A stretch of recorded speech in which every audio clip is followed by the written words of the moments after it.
पर एक लड़के ने प्रश्न करा और वो लड़का सनातन धर्म से जुड़ा हुआ नहीं था और कांटा कुर्डी का वो बेटा जिसने ये प्रश्न किया था अरविंद, उस प्रश्न का उत्तर तुम्हें हम कांटा कुर्डी ही की उस भूमि पर नहीं दे पाए क्योंकि तुम्हारा पत्र आखिरी दिन मिला था। पर उस अरविंद बेटे का मैं प्रश्न का उत्तर आज इस नांदगांव महाराष्ट्र की पवित्र भूमि से दे रहा हूं। हम इस पवित्र धरा से उस प्रश्न का उत्तर देने का प्रयास। उस बेटे ने प्रश्न किया, आपके सनातन धर्म में, आपके सनातनियों ने, आपके हिंदुओं ने भगवान को व्यापार बनाकर रखा। उस लड़के ने प्रश्न किया, आपके सनातन धर्म में रोज मंदिर में भगवान की मूर्ति को सजा धजा के खड़ा कर देते, व्यापार बनाकर रखा। उसने लिखा, मैं उस अरविंद बेटे से कहना चाहूंगा जिसने ये पत्र भेजा था और कहा था कि सनातन धर्म में मूर्तियों को श्रृंगार कर कर, मुकुट पहनाकर, कपड़े पहनाकर, खड़ा कर कर मंदिर में रख देते हैं। बेटा, पहले तो आप समझिए कि इसको व्यापार नहीं कहते हैं, इसको व्यवसाय नहीं कहते हैं। हमारे सनातन धर्म में मूर्ति को सजा धजा कर मंदिर में खड़ा इसलिए रखते हैं क्योंकि उसका भक्त कब पुकार ले तो भगवान को तोड़कर भागना पड़ता है। कितना सुंदर संवाद महाभारत के अंतर्गत आया। जुआ खेलने के लिए जा रहे हैं पांडव कौरवों के साथ, चौसर खेलने के लिए जा रहे हैं पांडव कौरवों के साथ में। जुआ खेलने जाते समय, चौसर खेलने जाते समय पांडव, भगवान कृष्ण को मालूम पड़ा कि आज अर्जुन, नकुल, सहदेव, भीम, युधिष्ठिर जुआ खेलने के लिए चौसर खेलने जा रहे हैं। और भगवान कृष्ण मस्तक पे मुकुट लगाकर, वस्त्र धारण कर कर, श्रृंगार कर कर जहां पांडव जा रहे थे उनके आगे आगे भगवान कृष्ण चलने लगे। जहां भगवान कृष्ण चल रहे थे,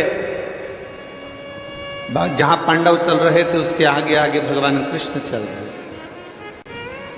मेरे ठाकुर, मेरे कान्हा चल रहे। युधिष्ठिर ने अर्जुन से कहा कि भगवान कृष्ण से कहो कि वो उस जुए के मैदान में, उस चौसर के मैदान में ना पहुंचे। अर्जुन ने हाथ जोड़कर कहा द्वारकानाथ से कि आप चौसर खेलने में नहीं जाओगे, आप जुआ खेलने में नहीं जाओगे। भगवान कृष्ण ने कहा मुझे जाना पड़ेगा, नहीं तो तुम बर्बाद हो जाओगे। भीम, नकुल, सहदेव, युधिष्ठिर, अर्जुन सब ने मना कर दिया, हम आपके हाथ जोड़ते हैं, आप चौसर खेलने में नहीं जाओगे, जुआ खेलने में नहीं जाओगे। भगवान कृष्ण ने कहा ठीक है, मैं नहीं जाऊंगा। एक काम करो, मैं तैयार खड़ा रहूंगा, मैं अंदर नहीं जाऊंगा, तुम मुझे पुकार लेना, मैं दौड़ कर तुम्हारे पास आ जाऊंगा। मैं मुकुट भी लगाया हूं, मैं कपड़े भी पहना हूं, मैं श्रृंगार भी कर रहा हूं, बस तुम मुझे आवाज लगाना, मैं तुम्हारे पास दौड़ कर आ जाऊंगा।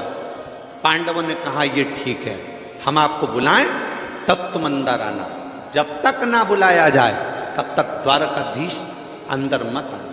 भगवान ने कहा ठीक है, ठीक है। भगवान मुकुट पहनकर बैठे नहीं, भगवान मुकुट पहनकर खड़े रहे, खड़े रहे, इंतजार करते रहे, पांडव मुझे बुलाएंगे, पांडव मुझे बुलाएंगे। चौसर में हारते रहे पांडव, पर भगवान को नहीं बुलाया।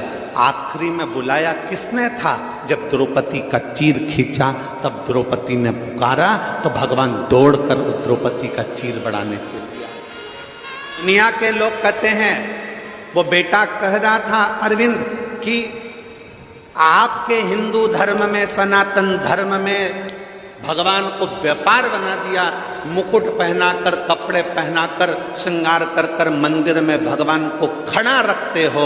हम कहते हैं कि मेरा भगवान श्रृंगार कर कर रोज मंदिर में खड़ा इसलिए रहता है क्योंकि कोई भक्त जब उसे पुकारेगा तो 1 मिनट की देरी ना लगे और वो मंदिर छोड़कर भाग कर चला।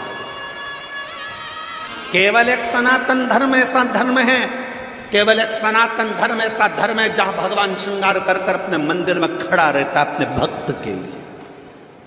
मेरा पांडुरंगा हरि विठल दोनों हाथ कमर पर रखकर खड़ा रहता है अपने भक्त के लिए कि कब मेरा वारकरी, कब मेरा भक्त मुझे पुकारेगा और मुझे अपना पंढरपुर छोड़कर वहां भागना पड़ेगा। दुनिया के लोग कहें कि तुम्हारा भगवान खड़ा रहता है श्रृंगार कर कर, दुनिया के लोगों से कहना है, सनातन धर्म पर उंगली उठाने वालों से कहना है सावधान रहिए। ये मत कहो कि तुम्हारा भगवान मंदिर में खड़ा रहता है सज धज कर।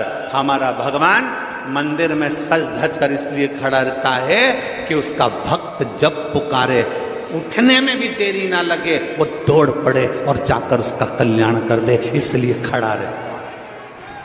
अयोध्या में राम जी खड़े हैं, तिरुमाला में तिरुपति बालाजी खड़े हैं, नाथद्वारा में श्री जी बाबा खड़े हैं, वृंदावन में मेरा बांके बिहारी खड़ा है। वो हर पल हर घड़ी मेरा राम, मेरा कृष्ण, मेरा शिव, मेरा त्रिकालदर्शी, मेरा कैलाशी अविनाशी आपके दुख को हरने के लिए खड़ा। उसको पहचानो। कोई कह दे कि तुम्हारा भगवान खड़ा रहता, हाँ खड़ा रहता है। कोई कह दे तुम्हारा भगवान सज धज कर खड़ा रहता है, हाँ खड़ा रहता है। अपने भक्त का दुख काटने के लिए वो तत्पर खड़ा। और बिना भक्ति के भगवान की प्राप्ति नहीं है। एक कथा आती है शिव महापुराण के अंतर्गत गालव मुनि की। गालव मुनि जिनका बेटा भद्रशील छोटी सी अवस्था है, जन्म लिया, उसके 4 साल का बच्चा है, 5 साल का बच्चा है। 4-5 साल का बच्चा अपने मित्रों के साथ खेल रहा है और खेलते खेलते मट्टी के खिलौने के रूप में भगवान शंकर का शिवलिंग बना रहा है। भगवान शिव का शिवलिंग का निर्माण कर रहा है।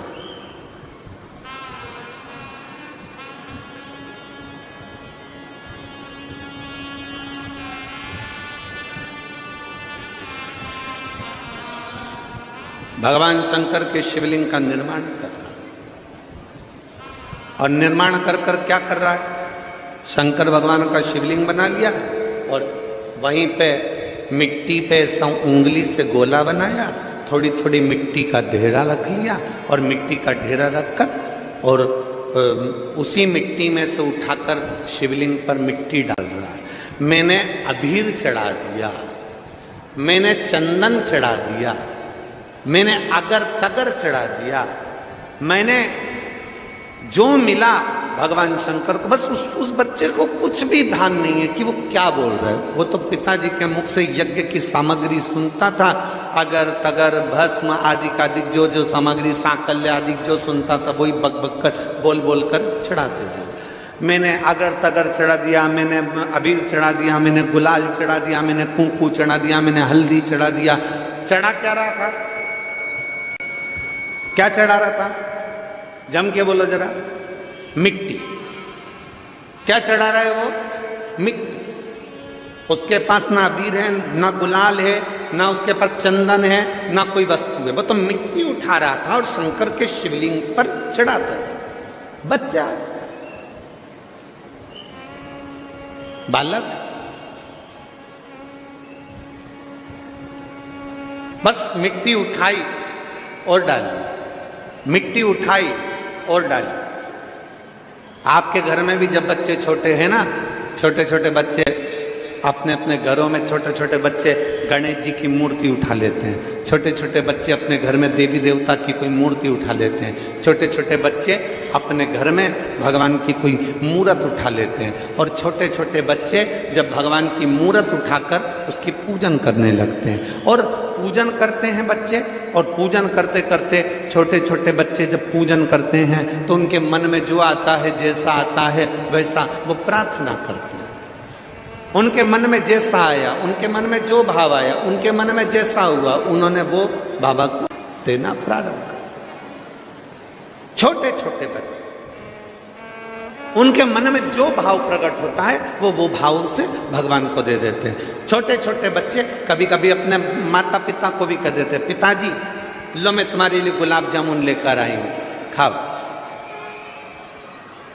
लो मैं तुम्हारे लिए गुलाब जामुन लेकर आई हूं, पाई। पिताजी मैं तुम्हारे लिए ये सामग्री लेकर आई हूं, लो पाई, लो पाओ। भाव से, भक्ति से।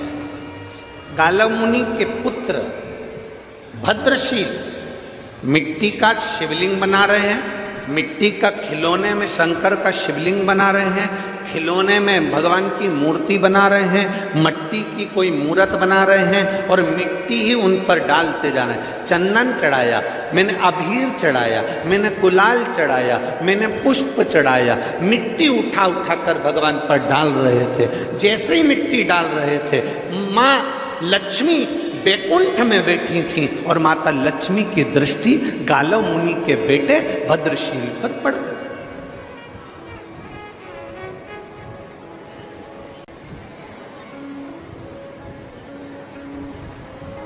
क्यों? किस लिए? आपको मालूम होगा, शिव महापुराण को जरा उमा संहिता को पढ़िएगा, देवी भागवत पढ़िएगा, लिंग पुराण पढ़िएगा, नर्मदा पुराण का अध्ययन करिएगा और स्कंद पुराण पढ़िएगा। उसमें वर्णन आता है भगवान नारायण जी के साथ में माता लक्ष्मी का विवाह भगवान शंकर ने करा दिया। लक्ष्मी जी ने नारायण के सामने भगवान शंकर जी से पूछा कि मेरे लिए आज्ञा करिए कि मैं आपकी क्या सेवा कर सकती हूं, क्योंकि आपने मेरा विवाह नारायण के साथ कराया। आपने मेरा विवाह नारायण के साथ कराया, मेरे लिए आज्ञा करिए कि मैं क्या कर सकती हूं। भगवान नारायण के सामने लक्ष्मी जी ने शंकर जी से पूछा तो भोलेनाथ जी ने लक्ष्मी जी से कहा, हे लक्ष्मी, तू नारायण के चरणों में रहोगी, तुम नारायण की अर्धांगिनी रहोगी, पर निवेदन केवल तुमसे इतना है, जो भूल से भी अगर शंकर के शिवलिंग का निर्माण करे, भूल से भी शंकर के ऊपर एक लोटा जल चढ़ाए, भूल से भी शंकर के मंदिर के सामने से निकल जाए, भूल से भी शंकर के दरवाजे के अंदर प्रवेश कर जाए, शिव के द्वारे पर पहुंच जाए, भूलवश भी अगर कोई शिव महापुराण की कथा तक पहुंच जाए, भूलवश भी 12 ज्योतिर्लिंग में से एक ज्योतिर्लिंग पर पहुंच जाए, भूलवश भी शंकर की चौखट तक पहुंच जाए, वो अंदर जाए चाहे ना जाए, वो छुए चाहे नहीं छुए, वो भगवान का भजन करे चाहे नहीं करे, पर लक्ष्मी ये तुम्हारा काम है कि शंकर के मंदिर के सामने से निकलने वाले पर, शंकर के मंदिर में आने वाले पर, शंकर का पार्थिव लिंग बनाने वाले पर, शंकर की कथा सुनने वाले पर लक्ष्मी 33 कोटि देवता में कोई उन पर दृष्टि दे चाहे ना दे, सबसे पहली दृष्टि लक्ष्मी तुम्हारी पड़ना चाहिए, उसका कल्याण होना चाहिए। ये वचन है माता लक्ष्मी का भगवान शंकर को। अगर कोई शंकर के मंदिर में जाएगा, शंकर के शिवालय में एक लोटा जल चढ़ाने को जाएगा, अगर कोई कहीं भाव से शिव महापुराण की कथा सुनने के लिए जाएगा, कोई भाव से शंकर की स्तुति करने के लिए जाएगा, स्मरण करने के लिए जाएगा, तो ये निश्चित है सबसे पहली दृष्टि माता लक्ष्मी उस पर देती। अच्छा, आप लोग विचार करिएगा कि हम कैसे प्रैक्टिकल करें, तो प्रैक्टिकल करिएगा। मान लो आपको नांदगांव कथा में आना है और नांदगांव कथा में आना है महाराष्ट्र की, और आपके पास में मान लो जाने के लिए आपके पास में कुछ रुपए नहीं है या कुछ पैसा नहीं, आपको जाना है। आप एक काम करना, शंकर भगवान के मंदिर अपने पास में जाना और एक लोटा जल चढ़ा देना। जल चढ़ाओगे, लक्ष्मी की दृष्टि आप पर पड़ जाएगी, व्यवस्था माता लक्ष्मी कराएगी और नांदगांव आप कथा श्रवण करने के लिए पहुंच। आपके सहज दिल में, आपके सहज भाव में, आपके विश्वास के अंदर, आपके हृदय के अंदर शिव तत्व कैसे आ सकता? स्वयं खा लेना सुकृति है, छुड़ाकर खाना विकृति है, और बांट कर खाना यह भारत देश की संस्कृति है। यह भारतीय संस्कृति है। अभी हमने छत्तीसगढ़ की कथा में एक बात कही थी, कलम, कदम और कसम। सुनी थी कि नहीं सुनी थी? बोलो तो जम के जरा। सुनी थी सबने? कलम, कदम और कसम। सावधानी से उठा। ऊंचे ऊंचे पद पर बैठे, कुर्सी पर बैठे, सत्ता में बैठे हुए लोगों से निवेदन है, आप अगर कोई पद पर बैठे हो तो आपकी कलम उठाना और चलाना। कलम ऐसी चलाना कि हमारे क्षेत्र का और हमारे राष्ट्र का उत्थान हो जाए, उसके लिए कलम चलाए। कदम उठाना तो वो उठाना कि हमारे क्षेत्र का और हमारे राष्ट्र का उत्थान हो जाए। कसम खाना तो राष्ट्र के हित के लिए, संसार के हित के लिए खाना। ऐसी वैसी हमने कहा था कथा में, ऐसी वैसी कसम मत खाओ कि मैं आज के बाद तेरा मुंह ही नहीं देखूंगा। ये कोई कसम है? कसम खाओ कि हमारे क्षेत्र में कोई छोटी बच्ची को आंख उठा कर ना देख पाए और किसी के साथ गलत करते ना हो।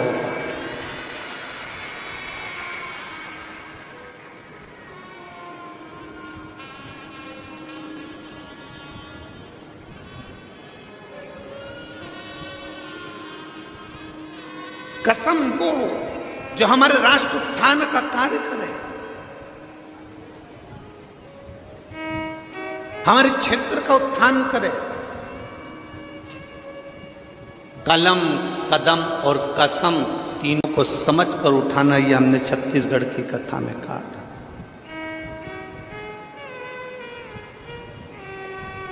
माता लक्ष्मी को भगवान शंकर ने कह दिया माता लक्ष्मी से कि अगर कोई भूल से शंकर को याद भी कर ले तो लक्ष्मी तेरी दृष्टि उस पर पड़ना चाहिए, लक्ष्मी तेरी दृष्टि पड़ना चाहिए।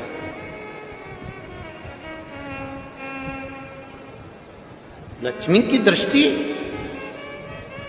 आप खुद अंदाजा लगाइए। कितने सालों से कथा सुन रहे हो टीवी पर? कोई 2 साल, कोई 5 साल, कोई 4 साल, कोई 6 साल, कोई 8 साल, कोई 10 साल, कोई 15 साल, कोई 20 साल, कोई 25 साल। आपको कथा सुनते सुनते कई साल हो गए।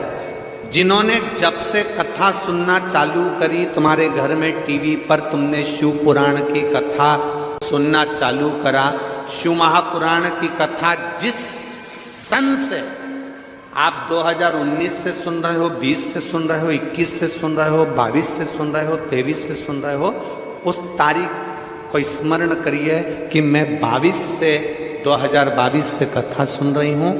2022 से जब से तुमने शिव पुराण सुनना चालू करा, उसके पहले का समय निकाल कर देखो, और 2022 से जब तुमने कथा सुनना चालू करा शिव पुराण, उसके बाद का समय निकाल कर देखिए कि आपको अंतर मालूम पड़ेगा कि हम शंकर की कथा सुनते हैं तो लक्ष्मी हमारे घर अपने आप आती है, हमें बुलाना नहीं पड़ता है। हमें बुलाना नहीं पड़ता, लक्ष्मी स्वतः आती है।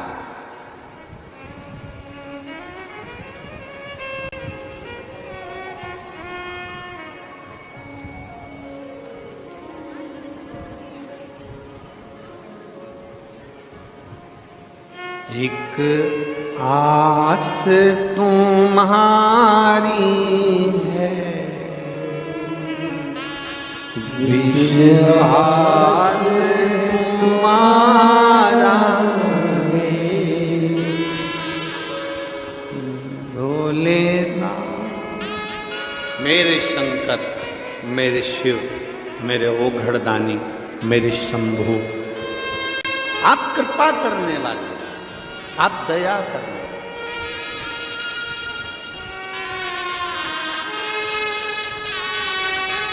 शिव तत्व की प्राप्ति और जब आप और हम भगवान शंकर की अविरल भक्ति में रमते हैं, जब आप और हम भगवान शंकर की अविरल भक्ति को धारण करते हैं, तो शिव कैसे नाम है? लक्ष्मी जी ने भद्रशील को देखा। भद्रशील शिवलिंग का निर्माण कर रहा है, मिट्टी डाल रहा है। मैंने चंदन लगाया, मैंने अबीर लगाया, मैंने हल्दी लगाई, मैंने अक्षत लगाई,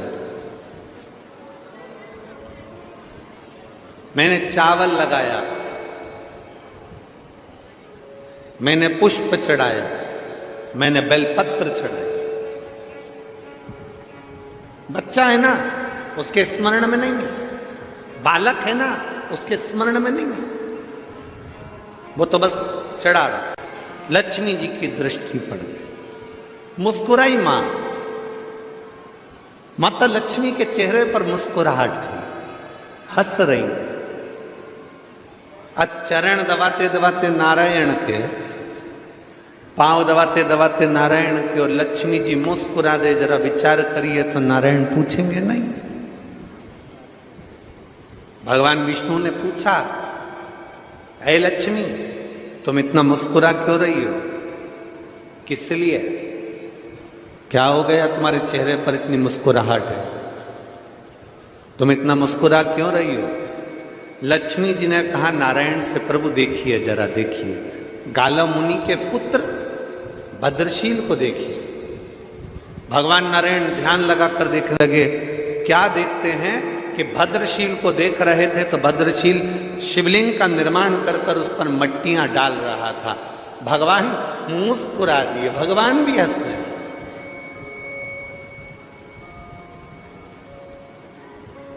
भगवान शंकर के, भगवान नारायण के चेहरे पर भी मुस्कुराहट। लक्ष्मी जी तो मुस्कुरा रही है, भगवान भी मुस्कुरा, वो भी मुस्कुरा।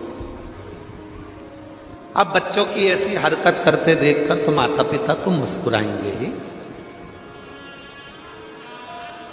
बच्चों की छोटी मोटी हरकत देखकर माता पिता तो मुस्कुराएंगे।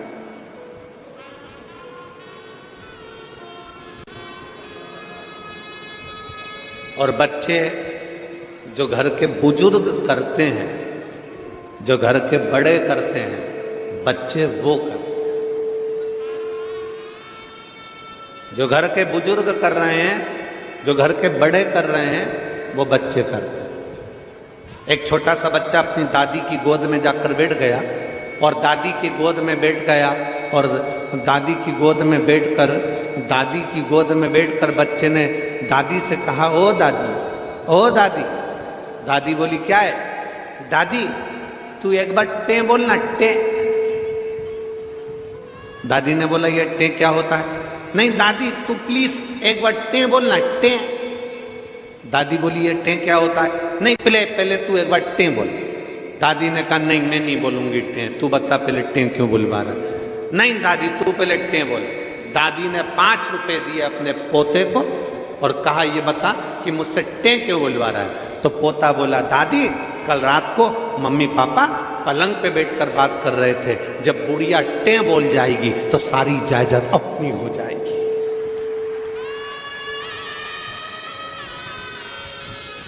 जब बुढ़िया टे बोल जाएगी तो सारी जायदाद, ये गूंज आ रही है उसको सही करो ना भाई, सारी जायदाद अपनी हो जाएगी। बुढ़िया टे बोली और जायदाद अपनी। तो ये शास्त्र कहता है, हमारे वेद पुराण वर्णन करते, बच्चे जो देखते हैं वो कैच करते हैं।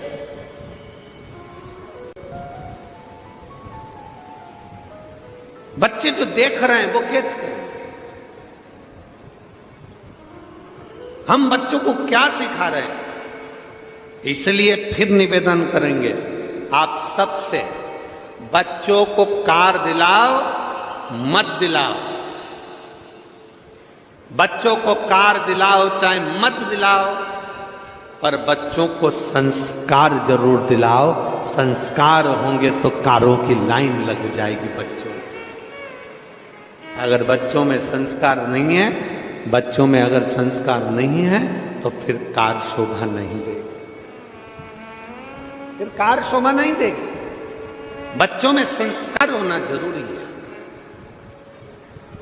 पूत कपूत तो की धन संचय और पूत सपूत तो की धन संचय। बेटा कपूत है, ढेरों जोड़ कर रख लो, उसके वो पूरा बर्बाद कर देगा। बेटा सपूत है तो जोड़ने की जरूरत नहीं, उसकी लगन, उसकी मेहनत सब जोड़, उसकी लगन, उसकी मेहनत सब जोड़े। श्रेष्ठ संस्कार दीजिए।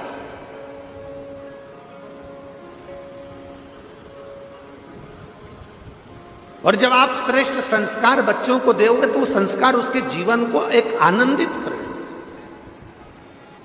भगवान नारायण मुस्कुरा रहे थे, लक्ष्मी जी मुस्कुरा रही थी। नारायण को भी हंसी आ गई बच्चे के स्वरूप को देखकर, लक्ष्मी जी को भी हंसी आ रही बच्चे के स्वरूप को देखकर। तब भगवान नारायण ने तुरंत लक्ष्मी जी से कहा, लक्ष्मी क्या बात है? लक्ष्मी जी कहती हैं, जरा भद्रशील को देखो, ये गाला मुनि के पुत्र को देखो कि कैसा मिट्टी से भगवान शंकर का शिवलिंग बनाकर उसमें मिट्टी डाल रहा है, चंदन, अबीर, गुलाल, अक्षत सब डाल रहा है। भगवान कहते हैं, ए लक्ष्मी, ये भद्रशील आज का नहीं, पूर्व समय का फल स्वरूप शंकर की आराधना कर, आज का नहीं है।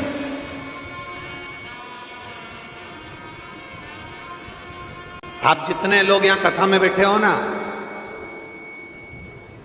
इस पवित्र प्रांगण के अंदर, नांदगांव के अंतर्गत इस पंडाल में जितने लोग भी कथा श्रवण करने के लिए बैठे हैं, जितने लोग आस्था चैनल के माध्यम से कथा को श्रवण कर रहे हैं, जितने भक्त मोबाइल पर, यूट्यूब, फेसबुक पर कथा को श्रवण कर रहे हैं, आप साधारण नहीं हो। भगवान नारायण लक्ष्मी जी से कह रहे हैं, ये भद्रशील जो मिट्टी का शिवलिंग बनाकर मिट्टी डाल रहा है, ये साधारण नहीं है, इसका पूर्व जन्म जरा निकालिएगा, पूर्व में इसने क्या करा। तो शिव पुराण की कथा कहती है, जो कथा के पंडाल में जाकर बैठता है, जो भगवान की कथा को चाहे किसी भी भाव से टीवी पर सुन रहा हो, मोबाइल पर सुन रहा हो, किसी भी भाव से अगर कथा सुन रहा होता है, वो साधारण नहीं होता, वो भगवान का पुराना कोई भक्त होता है जो भगवान की कथा में पहुंच जाता है। वो भगवान का कोई भक्त है, कोई भगवान का एक आनंद है जो भगवान की कथा में पहुंच जाता है। अपना हृदय रखकर, अपना चित्त रखकर, अपना भाव रखकर।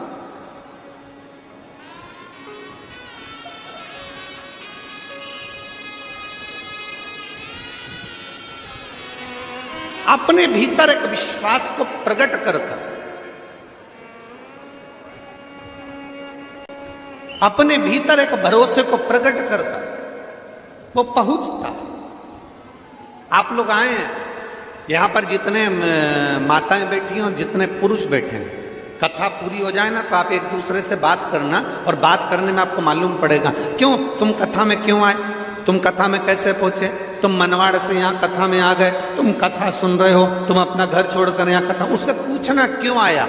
उसके अंदर कथा सुनने के प्रति भाव उत्पन्न हो रहा था। बार बार मन में सोच रहा था, बस शनिवार को जाऊंगा, बस रविवार को जाऊंगा, सोमवार के दिन शिवरात्रि है उस दिन जाऊंगा, ऐसा करूंगा, वैसा करूंगा, कथा सुनूंगा, एक रात्रि रुक कर आऊंगा, बाबा का भजन कर कर आऊंगा, रात्रि विश्राम करूंगा, पंडाल में रुकने का महत्व है, उसमें भक्ति करूंगा, भजन करूंगा।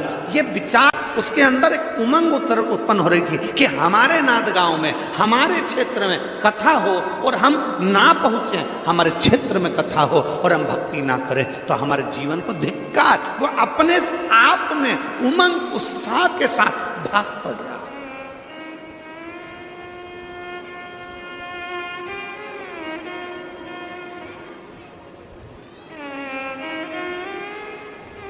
एक उमंग उत्साह के साथ भाग पड़ रहा।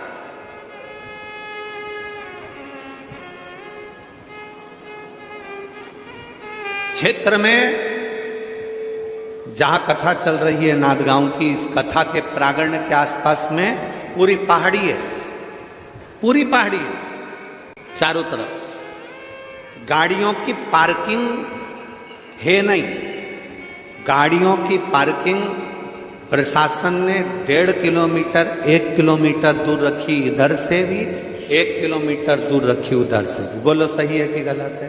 1 किलोमीटर दूर इधर से, 1 किलोमीटर दूर उधर से। और हम सुहास जी, आमदार जी, आपको धन्यवाद देना चाहेंगे कि आपने पहली बार हमने यहाँ से बहुत कुछ सीखा भी है। हमने बहुत कथाएं करी और हम देख कर जा रहे हैं, पहली बार पार्किंग से बस सेवा कथा स्थल तक चलवाई, उसके लिए धन्यवाद है। ये साधुता है, ये हमारे जीवन की कथाओं को हम इतनी कथा करे हैं, इतनी कथा करे, आपके क्षेत्र के आसपास में खूब करी। ऐसा नहीं कि क्षेत्र हमने देखा, परंतु आपने 1 किलोमीटर दूर भी अगर पार्किंग है तो पार्किंग से बस सेवा कथा स्थल तक जाना आने के लिए निशुल्क बस सेवा पार्किंग स्थल से रखी। और आपको इसके लिए भी धन्यवाद कि आपने हमारी बात छत्तीसगढ़ में जो हमने कहा था उस बात को भी आपने रखा। बुजुर्गों के लिए, कोई बहुत ज़्यादा बुजुर्ग है उसके लिए व्हील चेयर की व्यवस्था भी आपने उनको लाने और ले जाने के लिए रखी, उसके लिए धन्यवाद। आपने हमारी बात को रखा। बुजुर्गों को बैठने के लिए व्यवस्था अलग से रखी, उसके लिए धन्यवाद। आपने स्वीकार करा उस बात।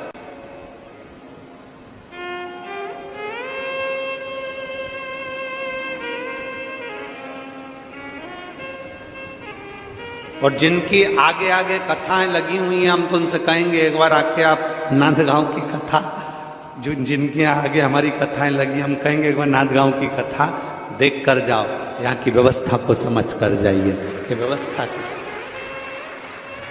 पार्किंग से भी बस की सेवा लगा दी यहाँ तक पहुंचने के। ये शिव तत्व है, ये भक्ति है।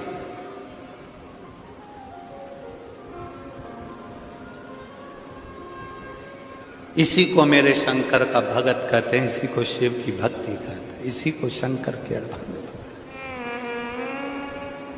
शिव की भक्ति, शिव की उपासना है और अविरल भक्ति इसी को कहते हैं,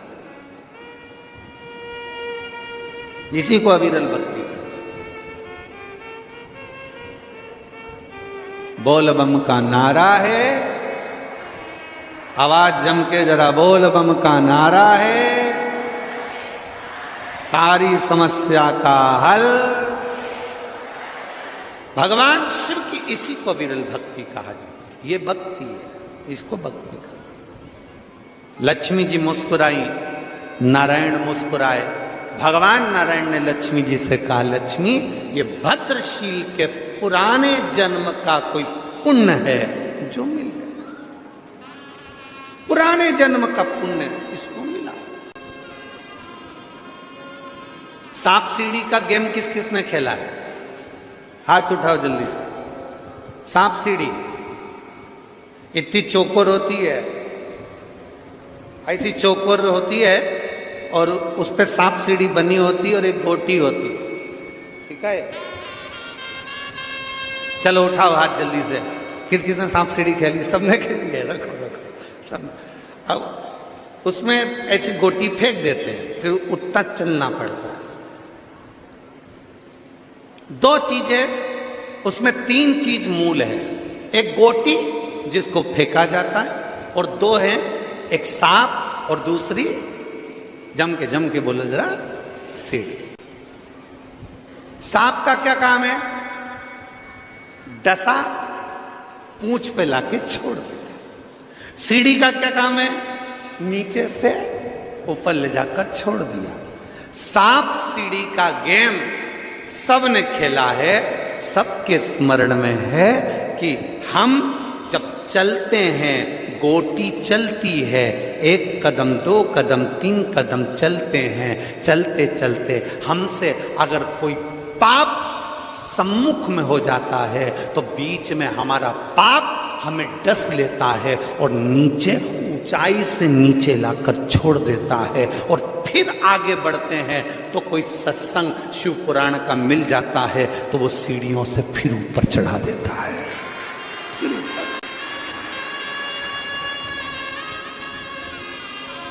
सांप सीढ़ी का गेम बता रहा है कि पाप डसता है, नीचे ले आता है, और हमारा पुण्य प्रबल हो, गोटी फेंकी, फिर कदम पर चले, फिर मेहनत करी, फिर आगे बढ़े, तो कोई सतगुरु मिल गया और कोई गुरु मिल गया तो उसने अपनी सीढ़ी से ऊपर चढ़ा दिया, वापिस मंजिल तक पहुंचा दिया।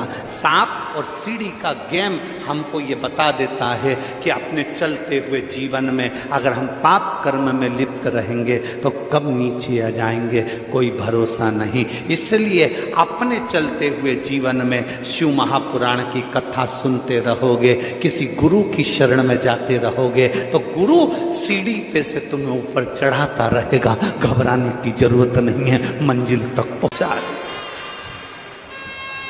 चलना तुम्हें पड़ेगा, गोटी तुम्हें बनना पड़ेगा, चलना तुमको है, कदम की कदम तुम्हें आगे बढ़ाना है। हमने पहले भी कथा में कहा, दुनिया का कोई महाराज, दुनिया का कोई बाबा, दुनिया का कोई महाराज, चाहे वो सियोर वाला महाराज हो, चाहे पंडित प्रदीप मिश्रा हो, चाहे दुनिया का कोई बाबा जोगी हो, तुम्हारे दुख को कोई नहीं काट सकता। तुम्हारा दुख तुम्हें काटना है, अपनी मेहनत अपने को करना है, अपनी लगन अपने को लगाना है, अपना कर्म अपने को करना है। जब हम अपनी मेहनत करेंगे और शंकर पर एक लोटा जल चढ़ाते रहेंगे तो निश्चित है कि वो सीढ़ी हमको मिलेगी और हम उन्नति की सीढ़ी पर चढ़कर सांप सीढ़ी का गेम जीत जाएंगे। गुरु का काम है सीढ़ी तक पहुंचाना, चढ़ना हमें है।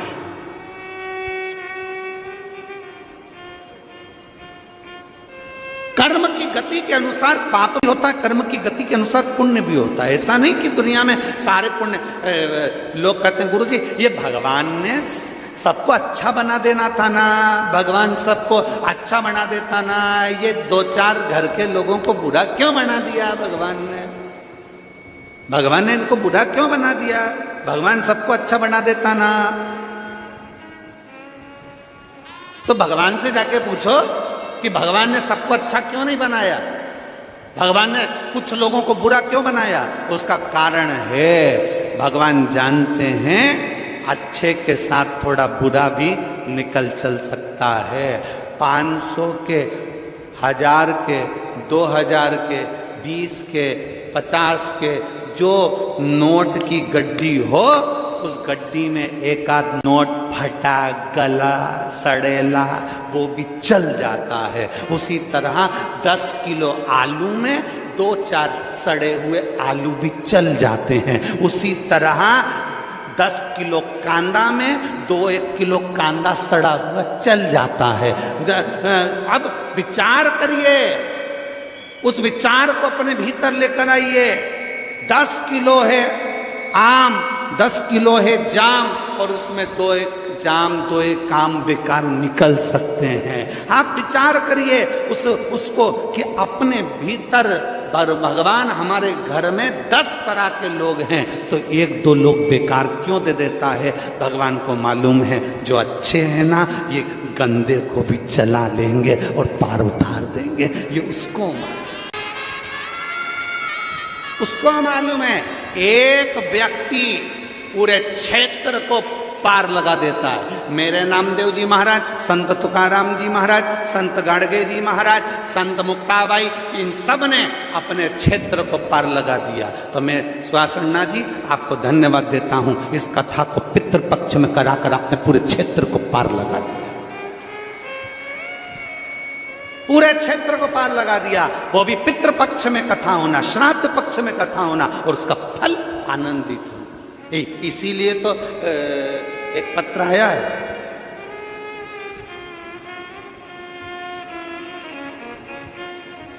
गुरुजी मेरा नाम कन्हैया यादव है, मैं काशी नगरी का रहने वाला हूं, मेरी एक इच्छा है,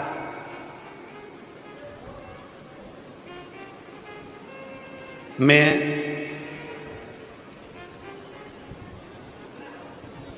आमदार जी के साथ सेल्फी लेना चाहता हूं। कहाँ बैठा है तू? पहले तो तू मेरे को दिख जा कि बैठा कहाँ? आप ही हो? आजा आजा। यजमान से निवेदन है हमारे सुहास भैया, सुहास अन्ना जी, इसके साथ सेल्फी जरूर ले लेना। आजा आजा, दौड़िया, आजा भगवान नारायण ने लक्ष्मी जी से कहा, लक्ष्मी इसका पूर्व जन्म का पुण्य प्रबल हुआ है। पूर्व जन्म का जब पुण्य प्रबल होता है तब कोई शिव महापुराण की कथा में पहुंचता है। पुण्य पूर्व समय का जब प्रबल होता है तब कोई सत्कर्म में पहुंचता है। पूर्व का पुण्य प्रबल होता है तब कोई शिवालय पहुंचता है। पूर्व का पुण्य प्रबल होता है तब कोई शंकर के शिवलिंग का निर्माण कर पाता है। पूर्व का पुण्य प्रबल होता है तब कोई शंकर की स्तुति कर पाता है।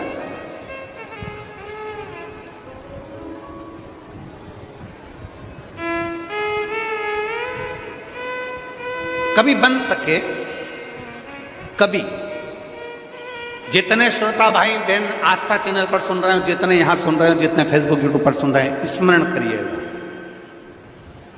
अपने घर के दरवाजे पर श्री शिवाय नमस्तुभ्यम लिख कर देखिए। लिख नहीं सकते तो स्टिकर बाजार में मिलता है, चिपका कर देखिए। क्या क्या चीज? श्री शिवाय नमस्तुभ्यम। जरा स्टिकर चिपका कर देखिए दरवाजे पर, घर के ऊपर दरवाजे पर श्री शिवाय नमस्तुभ्यम लिख कर देखिए, और 20 से 22 दिन के बाद उस घर का वाइब्रेशन देखिए। 6 महीने का पूरा एक कॉपी लो और 6 महीने का उस कॉपी में पूरा टारगेट लिखो कि 6 महीने हमने इसको चिपकाए हुए हो गए, हमारे घर का वाइब्रेशन क्या कह रहा है, हमारे घर में शांति है कि नहीं, हमारे घर में लक्ष्मी की आवक बढ़ी कि नहीं बढ़ी, हमारे घर में शुभ कार्य बढ़े कि नहीं बढ़े, हमारे घर में मंगल कार्य हो रहा है कि नहीं हो रहा है, कुछ अच्छा होना प्रारंभ हुआ कि नहीं हुआ।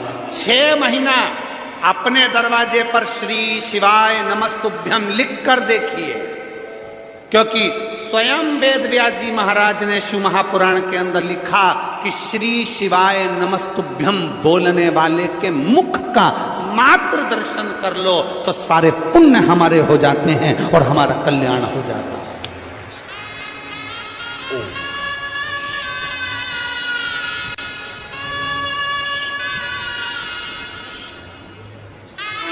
उसकी पुण्यता हमारे सम्मुख में हो जाती है।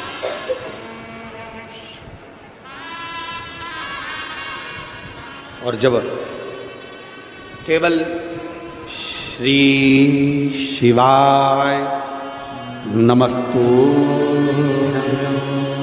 बोलो, जरा आप बोलिए, श्री शिवाय नमस्तु,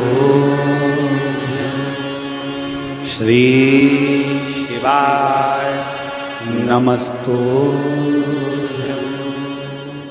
दरवाजे पर लिखा है, गेट पर लिखा है, गाड़ी पर लिखा है, बंगले पर लिखा है, फैक्ट्री पर लिखा है, दुकान पर लिखा है, एक स्टिकर चिपका कर देखिए, एक बार अपने द्वार पर अपनी चौखट पर लिख कर देखिए, घर का वाइब्रेशन क्या कहता है। 6 महीने अंदाजा लगाना, पर्चे पर लिखना, इतनी तारीख को चिपकाया था, मेरा आज 6 महीने के अंदर कितने शुभ कार्य हुए हैं, कितने मंगल कार्य हुए, मेरे घर की आवक बढ़ी कि नहीं बढ़ी, मेरा वैभव बढ़ा कि नहीं बढ़ा, मेरा घर में शांति बढ़ी कि नहीं बढ़ी। उस श्री शिवाय नमस्तुभ्यम बोलने वाले का मुख कदर क्यों, किस लिए लिखना? क्योंकि तुम्हारे दरवाजे पर जो आएगा, दरवाजे पर पहले पड़ेगा, उसके दरवाजा खोलते से उसके मुख का तुम दर्शन करोगे तो तुम्हारा कल्याण अपने आप होना प्रारंभ हो जाएगा।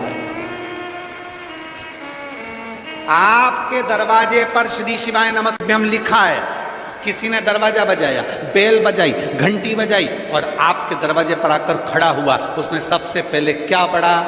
बोलो जम के। सबसे पहले पढ़ा उसने श्री शिवाय नमस्तुभ्यम। उसका पढ़ते सी उसके मुख का दरवाजा खोलते सी दर्शन करोगे, अपना कल्याण हो रहा है, अपना स्वयं का कल्याण हो रहा है।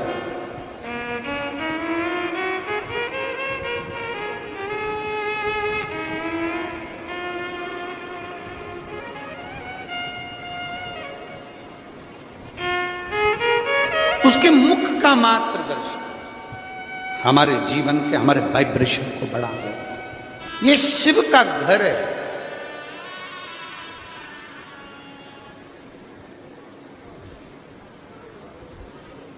ये शंकर का घर है। किसी के घर में अगर पहुंचे हो तो खाली कैसे चले जाओ?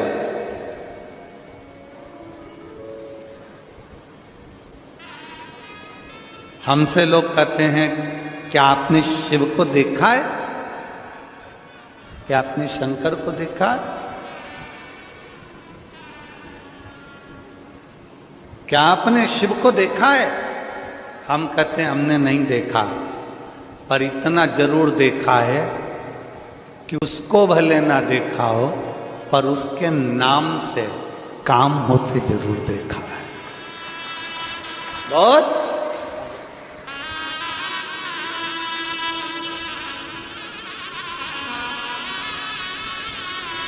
हम शिव को नहीं देखे, पर उसके नाम से काम होते देखा।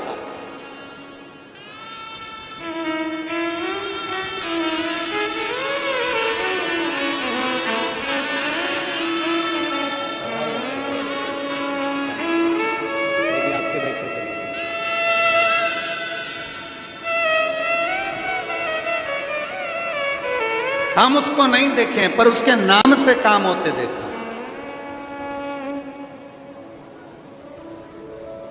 और बात वही जो काम नाम से हो जाए।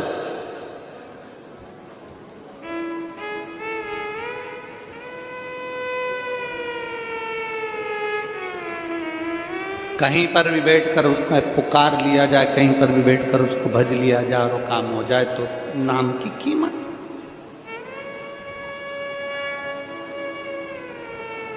देखा, माता लक्ष्मी जी से भगवान नारायण कह रहे हैं कि चंद्रवंश का ये राजा था भद्रशील। ये तुम्हें जो दिख रहा है छोटा सा बच्चा जो मिट्टी का शिवलिंग बनाकर मिट्टी डालकर खेल रहा है, ये पूर्व समय में चंद्रवंश का राजा था धर्मकीर्ति। और चंद्रवंश का राजा धर्मकीर्ति अपने राज्य को सही से निर्वाह करता था। कुछ दोस्त बेकार मिल गए, कुछ मित्र बेकार, कुछ मित्र। और फिर निवेदन करेंगे, मित्रता को धन के बल पर ना तोला जाए। सुदामा जी के मित्र थे भगवान कृष्ण। दरवाजे पर गए, दरवाजे पर जाने पर सुदामा जी के मित्र हैं भगवान कृष्ण, दरवाजे पर गए, वापिस लौट कर जा रहे थे तो जो अच्छे कपड़े भी पहने थे भगवान कृष्ण ने वो वापिस ले लिए। भगवान कृष्ण ने कहा, सुदामा तुम ये अच्छे कपड़े पहनकर अपने गांव मत जाओ, जो कपड़े मैंने दिए हैं वो उतार कर जाओ। जैसे कपड़े पहनकर आए थे वैसे की वैसे ही जाओ।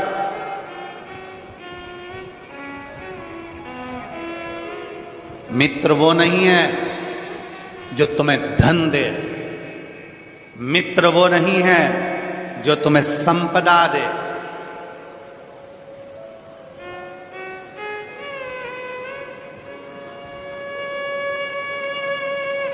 मित्र वो हो जो तुम्हें बल दे, शक्ति दे और तुम्हारे साथ कदम से कदम मिलाकर आगे चलता रहे, वो मित्र था। हमने आज के जमाने में हर चीज को धन से तोल लिया। मेरी मम्मी ने मुझे कुछ नहीं दिया, मेरे पापा ने कुछ नहीं दिया, मेरी बड़ी बहन को सब कुछ दिया, मुझे कुछ नहीं दिया, मेरे नाना जी ने मुझे कुछ नहीं दिया, मेरे दादाजी ने कुछ नहीं दिया, बहुएं के देती है, हमारी तेरी दादी तुझे कुछ नहीं देती, और हमारी बहन ननन के बच्चे को सब कुछ दे देती है। हमने धन से सबको तोल लिया। दादी ने नहीं दिया, दादा ने नहीं दिया, पिताजी ने नहीं दिया, माताजी ने नहीं दिया, काका जी ने नहीं दिया, मेरे बच्चे का जन्मदिन था उसके चाचा ने कुछ नहीं दिया, मेरे बच्चे का जन्मदिन था उसके ताऊ ने कुछ नहीं दिया, उसने कुछ नहीं दिया। हमने केवल आज के जमाने को धन से तोल रखा है। उसने ये नहीं दिया, उसने वो नहीं दिया, बल्कि हमारे भीतर आना चाहिए, हमारे भीतर आना चाहिए।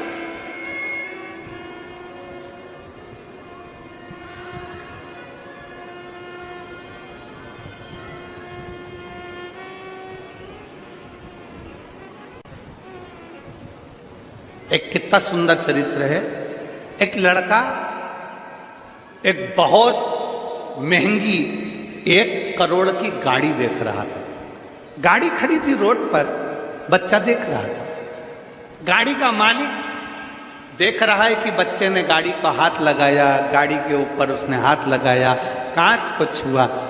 गाड़ी का मालिक नीचे उतरा, उसने अपनी गाड़ी में उस बच्चे को बिठा लिया,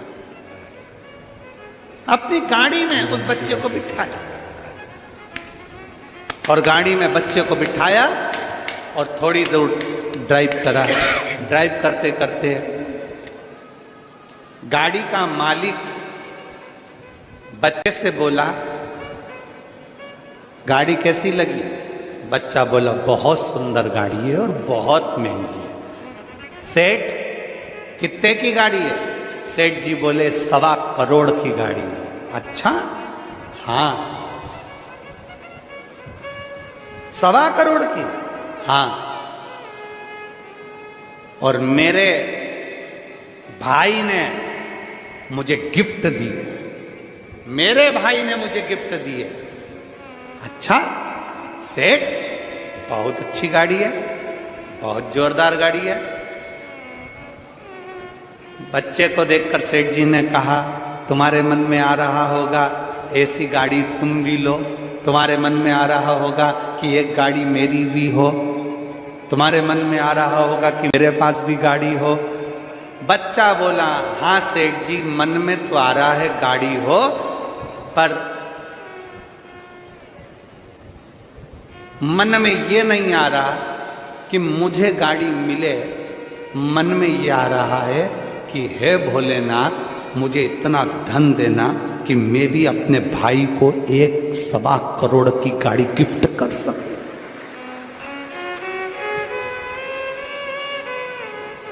गाड़ी लेने की तमन्ना नहीं, गाड़ी देने की तमन्ना हो।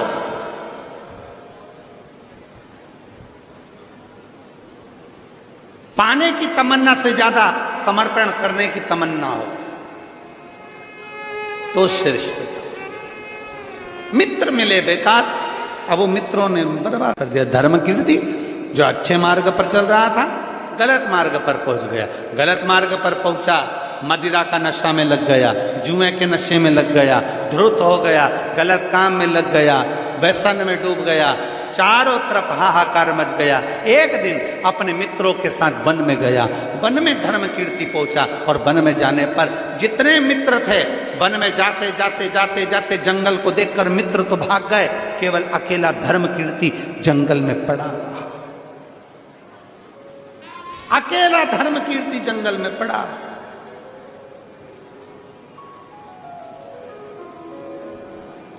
जब धर्म कीर्ति अकेला जंगल में पड़ा, भूख और प्यास भी लगने लगी। अब भटके कहां जाऊं?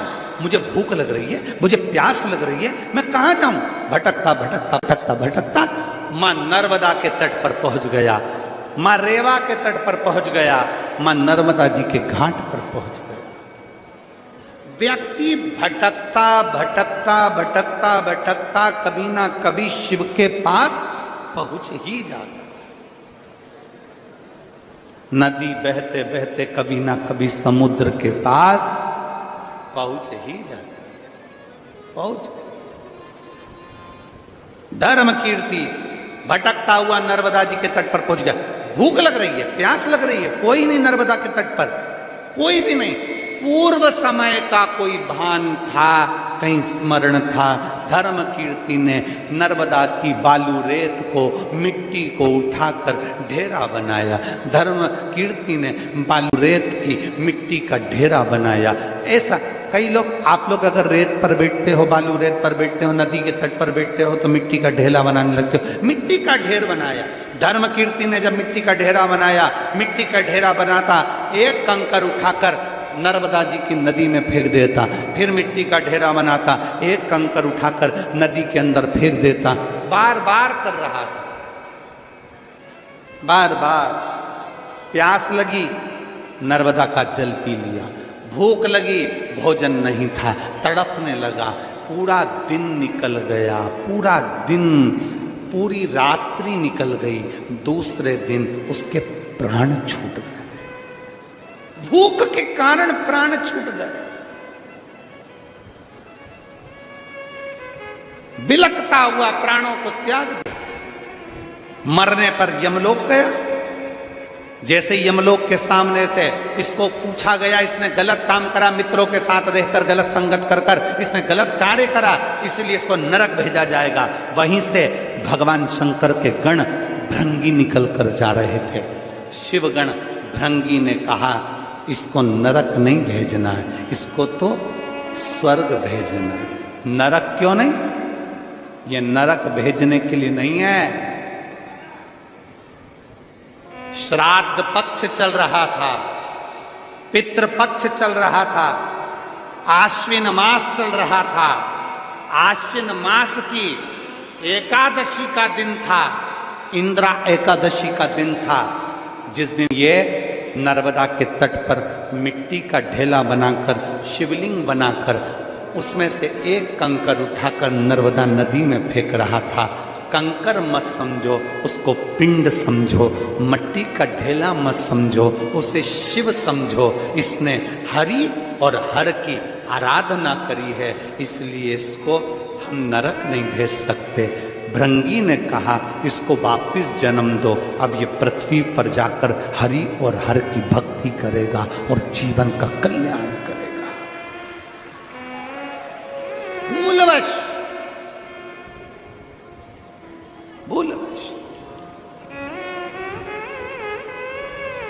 भक्ति करेगा, भरोसे के साथ भगवान शिव की अविरल भक्ति को धारण करेगा। करो।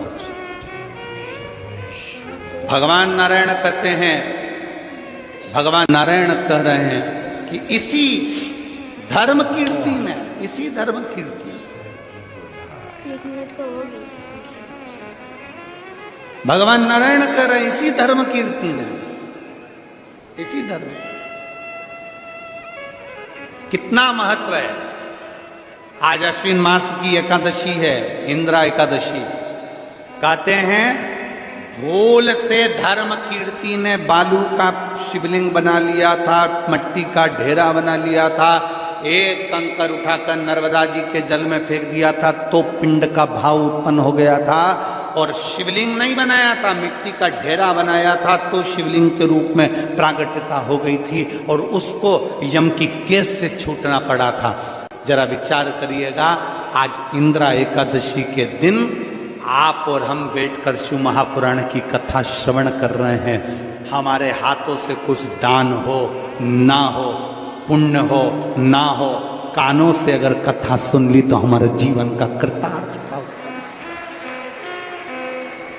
आज वो इंद्रा एकादशी है।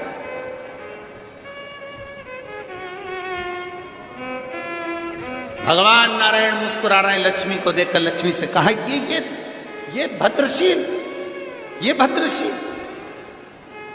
ये भद्रशील।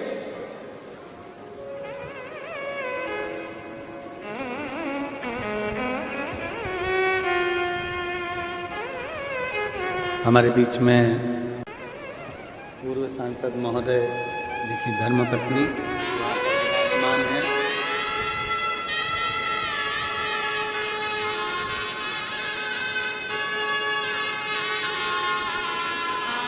जिन्होंने शिव महापुराण की कथा करवाई, एक बार जोरदार ताली बजाकर उनके लिए स्वागत वंदन, अभिनंदन, साधुता।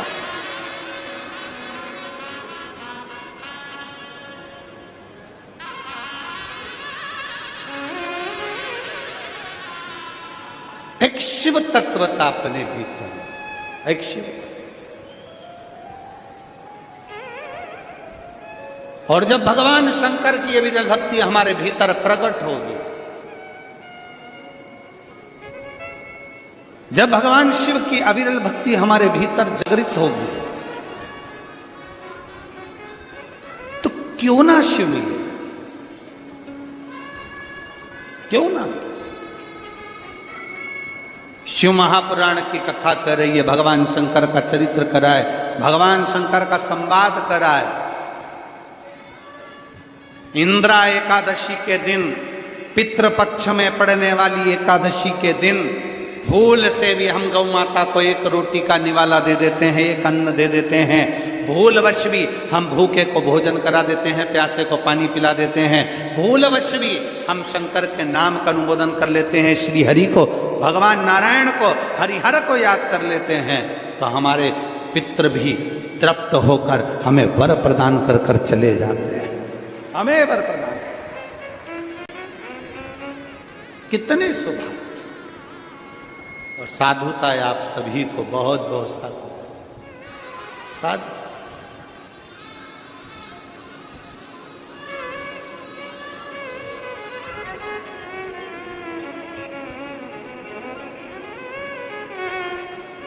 एक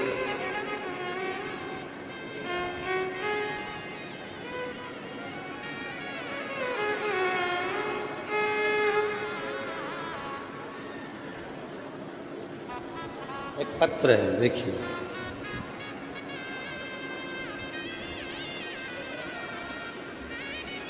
पहले इस लड़की का फोटो देखिएगा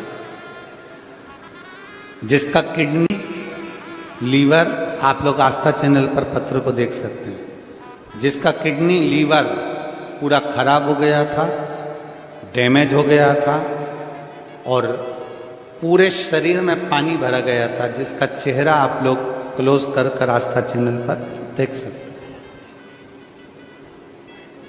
दूसरा फोटो भी आप इस बच्ची का देख सकते हैं जिसमें उसके पूरा शरीर किडनी और लीवर के कारण बस सूजन हो गया था, पानी भरा गया। ये बच्ची का फोटो जिसमें उसका किडनी, लीवर दोनों डैमेज हो गया और पत्र है,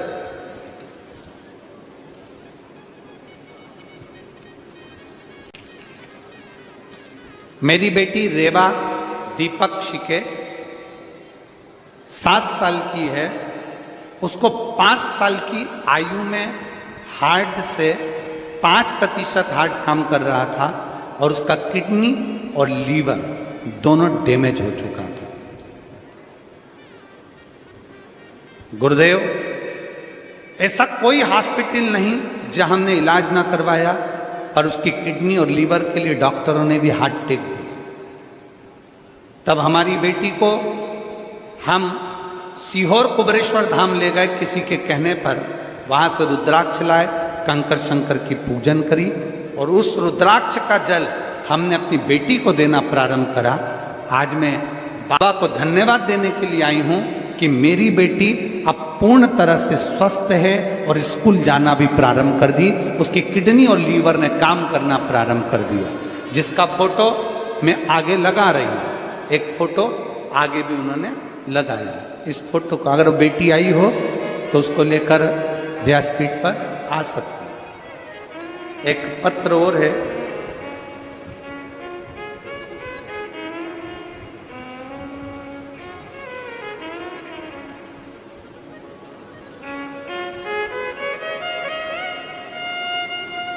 हमारे बीच में पूर्व सांसद उन्मेष दादा पाटिल जी की धर्मपत्नी संपदा बहन यहाँ पर आई हैं, उनके लिए बहुत बहुत साधुवाद। एक बार जोरदार ताली बजाकर उनके लिए साधुता।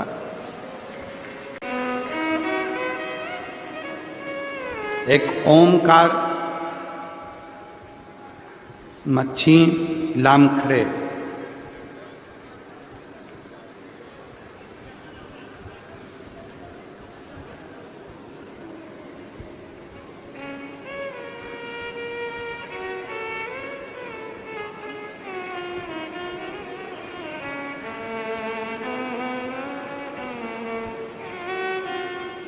शिव तत्व की प्राप्ति, भगवान शंकर की प्राप्ति। शिव, हम जितना भजते हैं भगवान शंकर को, हम जितना स्मरण करते हैं भगवान शंकर को, शिव उतना हमारे नजदीक आते हैं। शिव उतना हमारे नजदीक आते हैं। उसको पहचान, उसको जान और आ जाइए।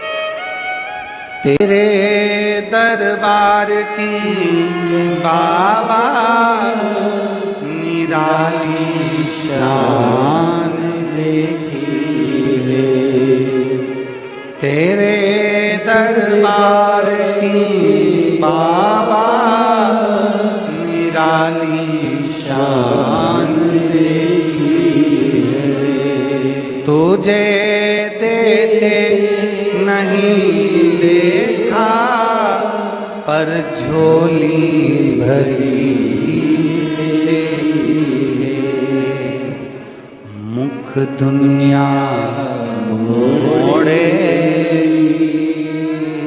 बाबा तू मुखड़ाना, मेरी लगी परी तीनू बाबा तू वेना।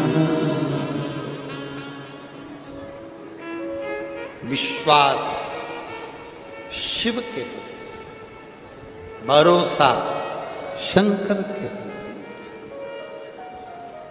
साधता साधता। कितना सुंदर वर्णन किया है भगवान नारायण कह रहे हैं लक्ष्मी जी से, लक्ष्मी इस भद्रशील ने पूर्व में धर्म कीर्ति राजा बनकर शंकर की आराधना की,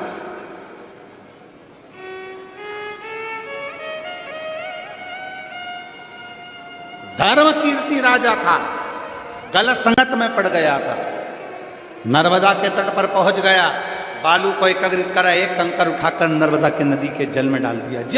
जो स्वयं शिव, और किस दिन? आश्विन मास में, इसी पितृपक्ष में, इसी पितृपक्ष में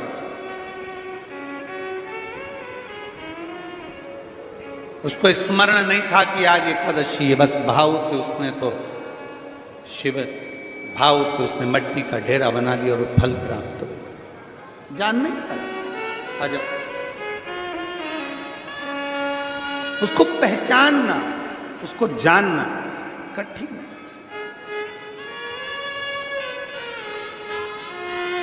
बस महाराज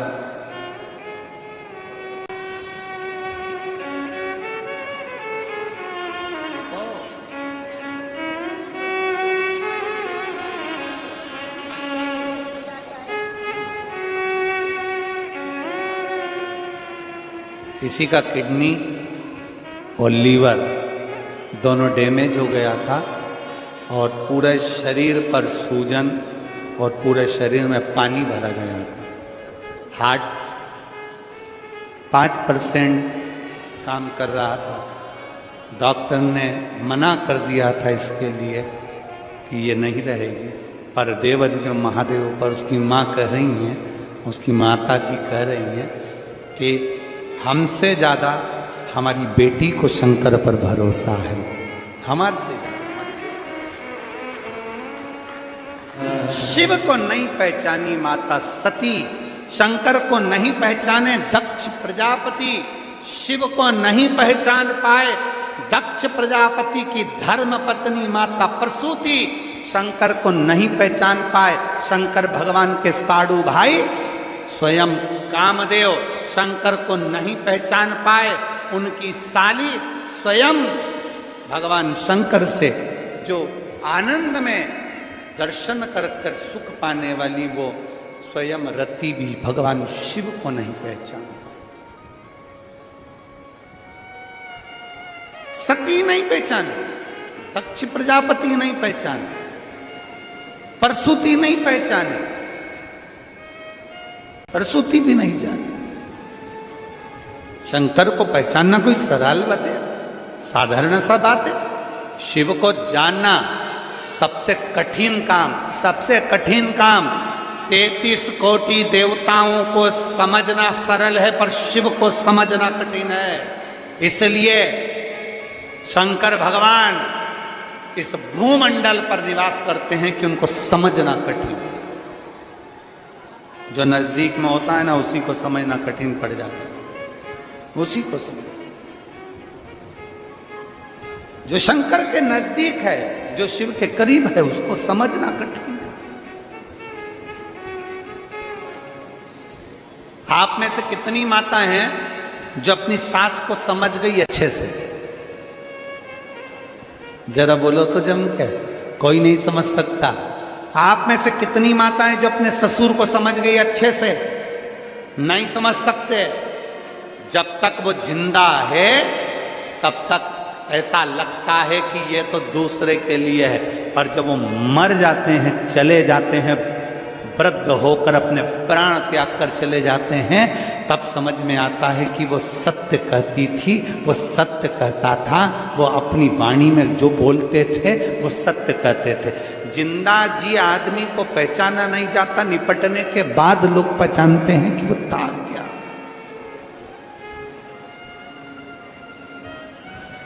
जीते जी नहीं जानते। शंकर भगवान को पहचानना बड़ा कठिन है, शिव जी को जानना बड़ा कठिन है, वरदानी को जानना बड़ा कठिन है, भगवान शंकर को पहचानना बड़ा कठिन है। सती मैया नहीं जानी थी, माता सती नहीं पहचानी, दक्ष प्रजापति नहीं पहचाने, जानी नहीं, पहचाने नहीं।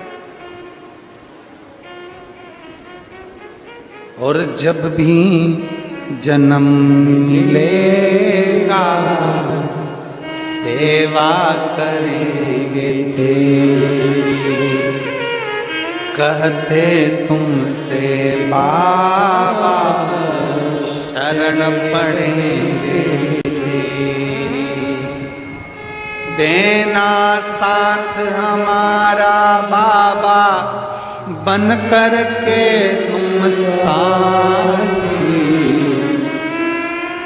अजब है भोलानाथ दरबार तुम्हारा, दरबार तुम्हारा। उसको पहचान, उसको जान कठिन, बहुत कठिन, बहुत। उसको जानना, उसको पहचानना बहुत। शिव तत्व कह रहा है, भगवान शंकर का संवाद कर रहा है, शिव महापुराण की कथा कर रहा है, शिव महापुराण की कथा वर्णन कर रहे हैं। देखा जब सती मैया जिद कर कर अपने पिता के घर चली गई, समझाया बाबा भोलेनाथ जी ने कि मत जाओ सती, वहाँ जाना तुम्हारे लिए श्रेष्ठ का नहीं है, तुम मत जाओ। समझाया पर नहीं मानी, चली गई, पहुंची, सब सती माता ने जब देखा कि कोई आदर, कोई सम्मान, कोई सत्कार नहीं, केवल सती माता को लगा कि कोई सम्मान, कोई सत्कार नहीं, सती माता ने अपने क्रोध की अग्नि में कूद कर प्राणों को त्याग, क्रोध की अग्नि में।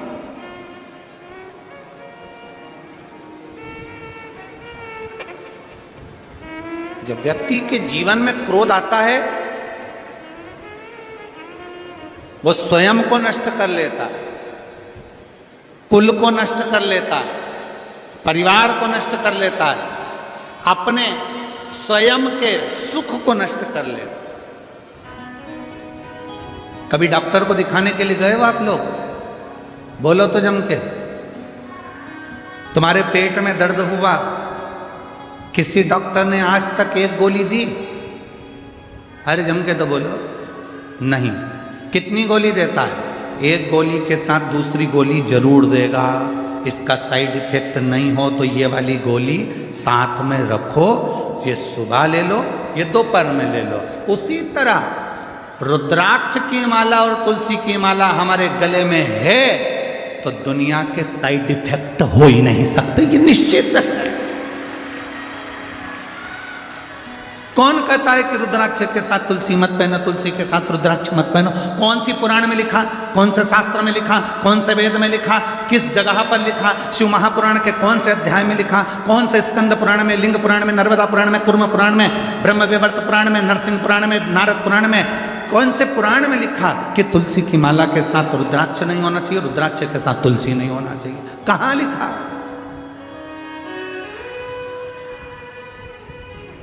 ये दुनिया के लोगों ने भ्रम पैदा कर दिया, दुनिया के लोगों ने भ्रम पैदा कर दिया। तुलसी के साथ रुद्राक्ष मत पहनना, रुद्राक्ष के साथ तुलसी मत पहनना।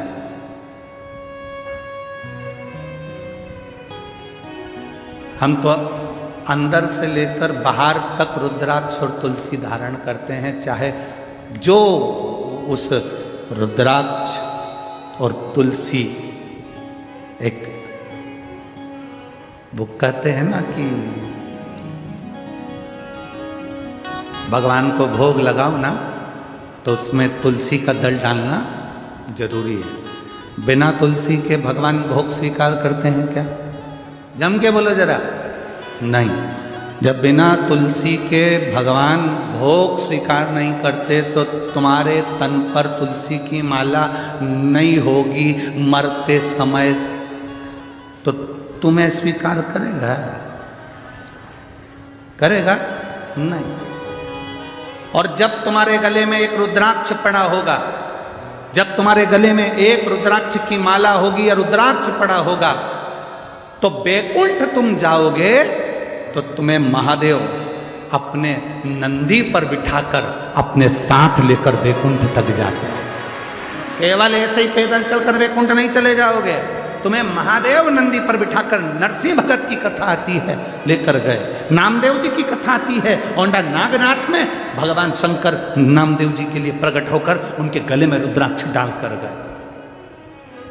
पंडरनाथ की कथा आती है, जब देवाधिदेव महादेव मिलने के लिए हरि विठ्ठल से आए तो भगवान शंकर ने देखा, भगवान नारायण ने देखा, हरि विठ्ठल ने देखा, पहला वार करी, पहला जिसने वारी करी वो पहला वार करी थे भगवान शंकर। जब दरवाजे पर आए तो शिव जी प्रसन्न, भगवान नारायण प्रसन्न थे, उन्होंने अपने गले की तुलसी की माला निकालकर स्वयं शंकर भगवान के गले में डाल दी। तुम में भेद, हम में भेद, संसार में भेद हो सकता है, पर परमात्मा में कभी भेद नहीं हो सकता। ये तो दुनिया के लोगों ने अपने अपने एक स्त्रोत बना रखे हैं। राम जी, शंकर जी के मंदिर मत जाना, शंकर जी का प्रसाद मत खाना, शंकर जी के मंदिर में जल मत चढ़ाना, शंकर जी को स्त्री स्पर्श नहीं करे। अगर शंकर जी को स्त्री स्पर्श नहीं करे तो पार्वती क्यों शिव जी की पूजन करे?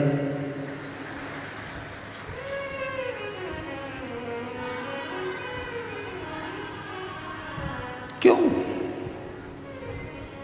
अगर स्त्री स्पर्श नहीं करे तो बाबा घृष्णेश्वर की कथा कहती है, 12 ज्योतिर्लिंग में से एक ज्योतिर्लिंग घृष्णेश्वर ज्योतिर्लिंग। सुधर्म नाम के ब्राह्मण की 2 धर्म पत्नियां थी, सुदेहा और घूष्मा। घूष्मा के गर्भ से बच्चा हुआ, उसने सुदेहा को दे दी अपने पति के कहने पर। सुदेहा ने उस बच्चे को बड़ा करा, पाल पोस के बड़ा कर उसकी शादी कर दी। उसकी बहू आ गई, बहू को मालूम पड़ा कि मेरी असली सास तो घूष्मा है। सुदेहा को पूछना बंद कर दिया। सुदेहा को क्रोध आ गया, उसने अपने बेटे के टुकड़े टुकड़े कर दिए, ले जाकर तालाब में पटक दिए। घोषमा का नियम था, शंकर भगवान के शिवलिंग की पूजन करती थी और पूजन कर कर उसका विसर्जन करती थी। अगर स्त्री नारी शंकर के शिवलिंग का स्पर्श नहीं कर सकती तो फिर घोषमा ने कैसे शंकर जी की पूजन कर ली और स्पर्श कर कर पूजन कर कर विसर्जन करके आई। जो विसर्जन करा, शंकर जी से कहा मेरा बेटा बहुत दिन से नहीं देखा, बाबा कृपा करो।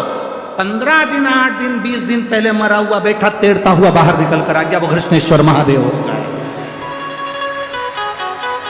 वो घृष्णेश्वर महादेव हो गए। जरा विचार करिए, कौन कहता है कि नारी शिव जी का पूजन नहीं कर सकती? माता सीता ने शंकर भगवान का पूजन करा, माँ कौशल्या कह सुमित्रा शिव जी का पूजन करती हैं, माता यशोदा शंकर का पूजन करती हैं, यशोदा जी की माँ भगवान कृष्ण की नानी पाटला देवी शंकर जी का पूजन करती हैं।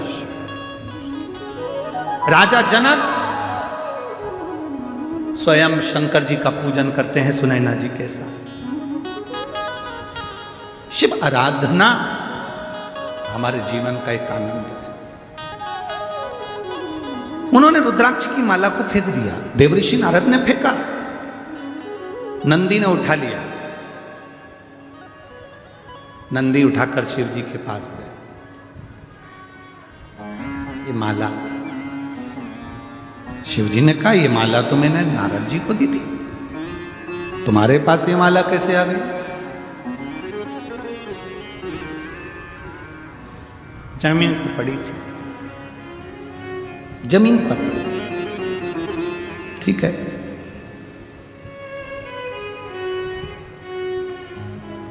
जब जिंदगी में तकलीफ आना होती है तब व्यक्ति शंकर भगवान की निंदा करना चालू कर देता है, या शिव पुराण की निंदा करना चालू कर देता है, या शंकर के भक्त की निंदा करना चालू कर देता है। सब समझ लेना, जब मुख से शंकर की निंदा हो रही हो, शिव पुराण की निंदा लोग कर रहे हो, जिसने करी, अब समझ लेना कि उसके जीवन का तकलीफ का समय प्रारंभ हो गया। अब उसकी जिंदगी में अब दुख सामने खड़ा, जीवन में दुख उसके सामने।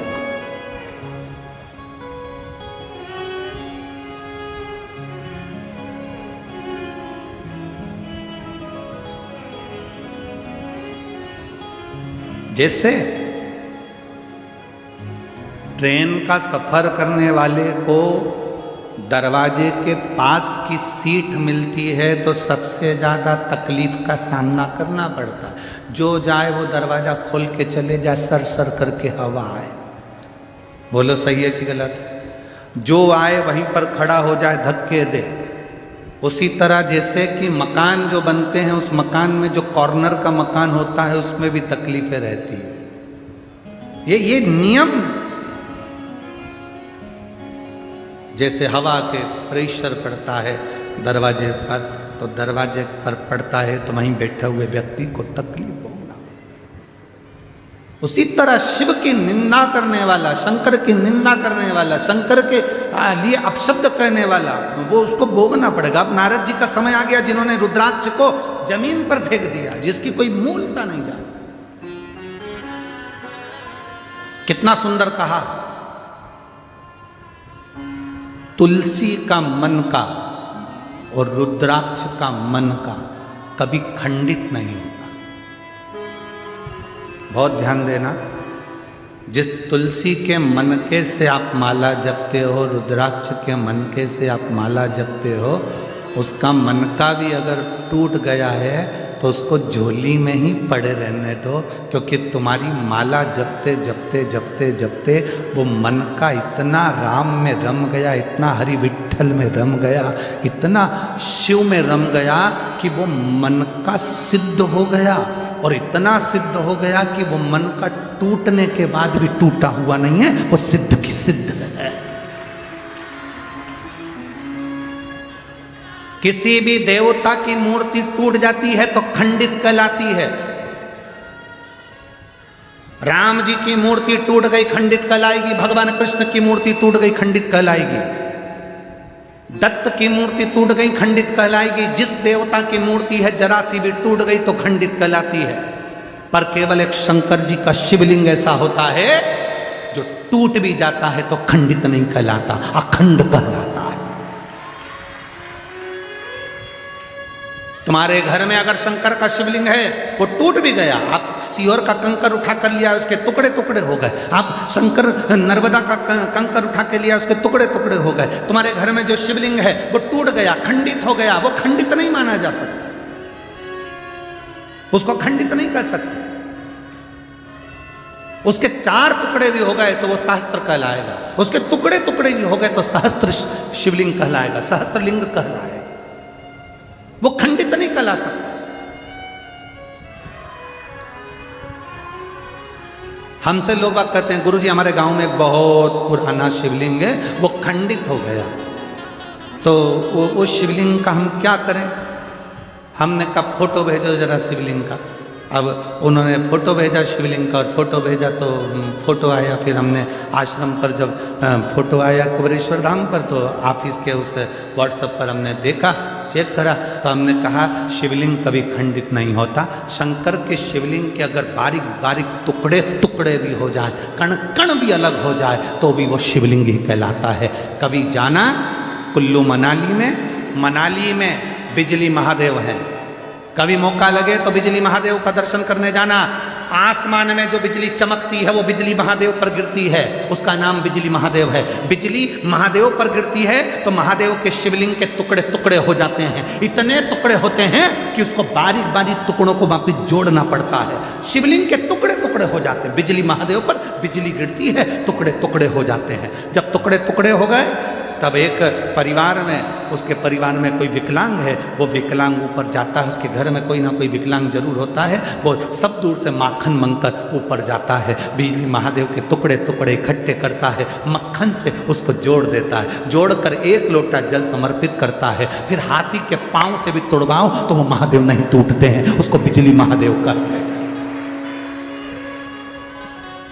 बिजली महादेव जिनके टुकड़े टुकड़े होकर जोड़ जाते हैं। शंकर भगवान कभी खंडित नहीं होते, कभी खंडित नहीं है, अखंड है, अखंड।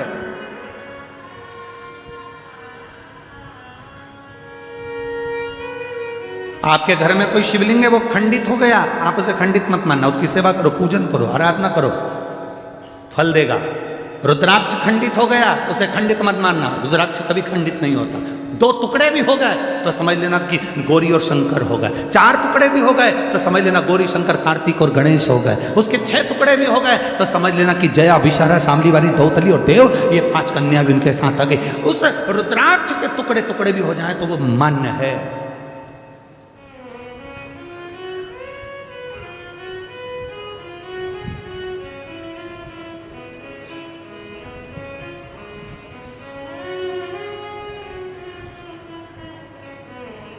सीहोर में कुबेरेश्वर धाम पर जो रुद्राक्ष मिलता है, उसमें अगर थोड़ा सा भी रुद्राक्ष, कई माताएं कहती है ये खंडित है। अब उनको समझाने वाला कौन समझाए,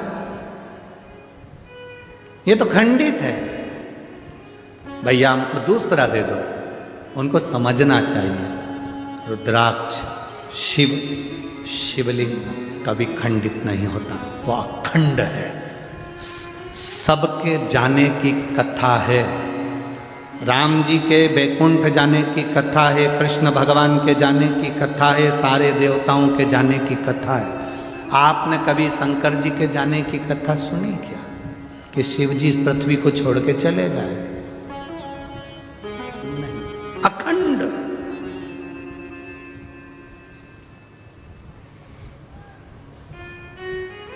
जो दुनिया के लोग तुमसे कहें कि पंढरपुर का इतिहास बताओ, कोई दुनिया के लोग कहें तुमसे कि चंद्रभागा का इतिहास बताओ, भीमा का इतिहास बताओ, कोई तुमसे कहे कि इस पंडरीनाथ का इतिहास बताओ, क्या ये पौंडलिक था तब पंढरपुर था?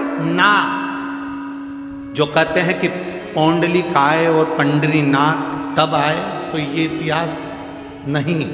पंढरपुर का इतिहास देखना है तो स्कंद पुराण में देखो, उसमें लिखा है सतयुग था तब भी पंढरपुर था, त्रेता था तब भी पंढरपुर था, द्वापर था तो भी पंढरपुर था, और कलयुग है तो भी पंढरपुर है, और फिर युग निकलेंगे फिर पंढरपुर रहेगा।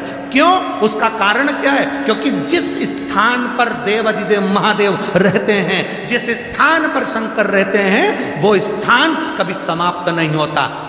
उज्जैनी कभी समाप्त नहीं होती, काशी कभी समाप्त नहीं होती, घृष्णेश्वर कभी समाप्त नहीं होता, भीमाशंकर कभी समाप्त नहीं होता, केदारेश्वर, पूरे केदारेश्वर में त्राही त्राही मच जाए, चाहे बिल्डिंगें गिर जाए, चाहे दुनिया तहस नहस हो जाए, तो भी केदारेश्वर अटल की अटल रहता है, वो टूटता ही नहीं, वो टूटता नहीं, वो बिखरता नहीं, वो अखंड है। सोमनाथ जिस पर लोगों ने आक्रमण करा, सारा तोड़ दिया, फिर अखंड हो गया, फिर अखंड। शिव कभी समाप्त नहीं हुआ। तो पंडरीनाथ लोग कहे पंढरपुर का इतिहास क्या? पंढरपुर का इतिहास ये कहता है शिव पुराण का कि पंढरपुर आज का नहीं, पंढरपुर में हरि विठ्ठल महादेव दोनों विराजमान है। जहां शिव है वो कभी समाप्त नहीं हो सकता, वो अखंड है, अखंड है।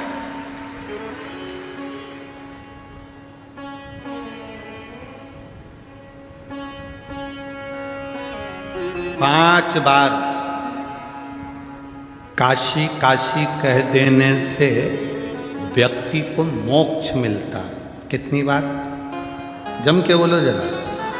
5 बार काशी काशी कह देने से व्यक्ति को मोक्ष मिलता है। शिव महापुराण कथा कहती है 1 बार मुख से हरिहर विठ्ठल कह देने से दुनिया को तृप्ति प्राप्त होकर परम धाम मिलता है। केवल 1 बार मुख से विठ्ठल नाम का, क्योंकि शिव विठ्ठल में समाहित और विठ्ठल शिव में समाहित।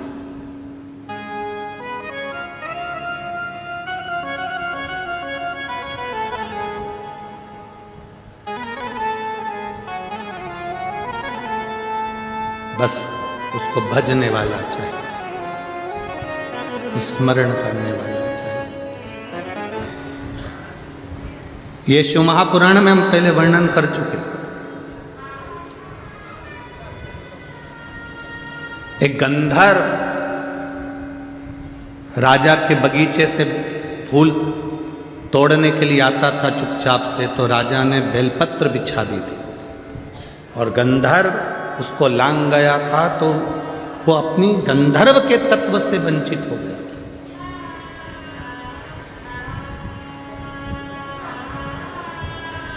अगर जमीन पर कहीं रुद्राक्ष पड़ा हुआ है या बेलपत्र पड़ी है तो सबसे पहला काम तुम्हारा है उसको उठा लो।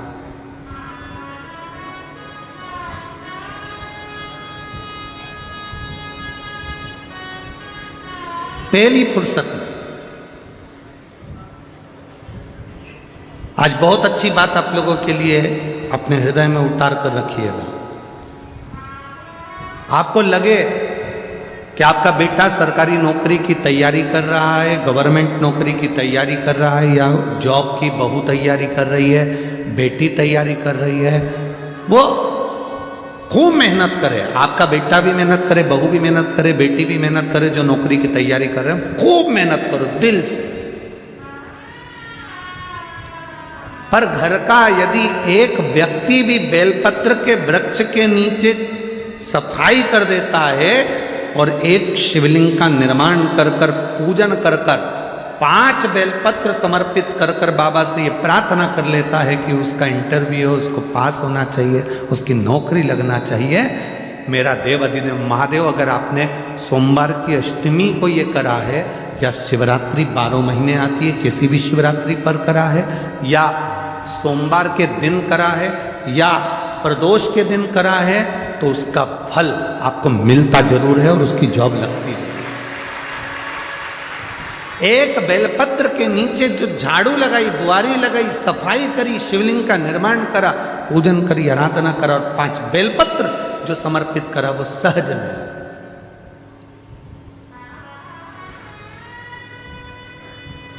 एक पत्र है,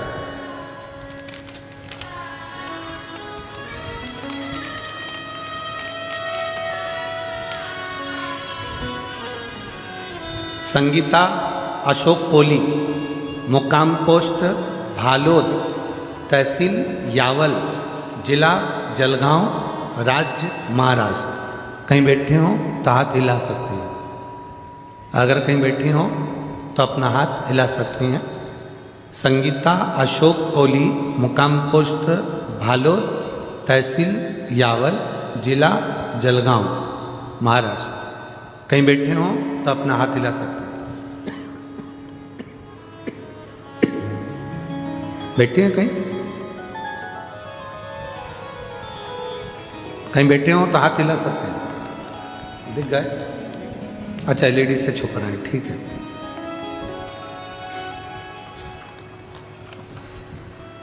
गुरुदेव, एलईडी के कारण आप सामने नहीं दिख पा रहे हैं, पर अपना हाथ वहां पर खड़े होकर आप हिला सकते हैं। श्री शिवाय नमस्तुभ्यं। मैं क्या वर्णन करूं बाबा, मेरे बेटे की आर्मी में भर्ती होने की बहुत इच्छा थी, वो इंटरव्यू दे देकर परेशान हो गया। हर रोज उसके मन में बस यही था कि एक बार मैं आर्मी में जाऊं। मैंने उससे कहा तू पूर्ण मेहनत कर। गुरुजी कहते हैं अच्छी मेहनत करोगे और फल बाबा के हाथ में छोड़ दो। मेरे बेटे ने भी पशुपति व्रत करा, मैंने भी पशुपति व्रत करा।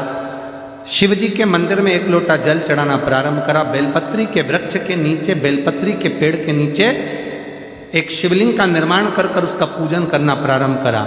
मैं बाबा का क्या गुणगान करूं, इतने सालों से मेरे बेटे का सिलेक्शन नहीं हुआ था। आज मेरे बाबा ने मेरे पर कृपा कर दी और मेरा बेटा एग्ज़ाम में पास हुआ और नवरात्रि का त्यौहार चल रहा था, तब मेरे बेटे का सिलेक्शन हो गया।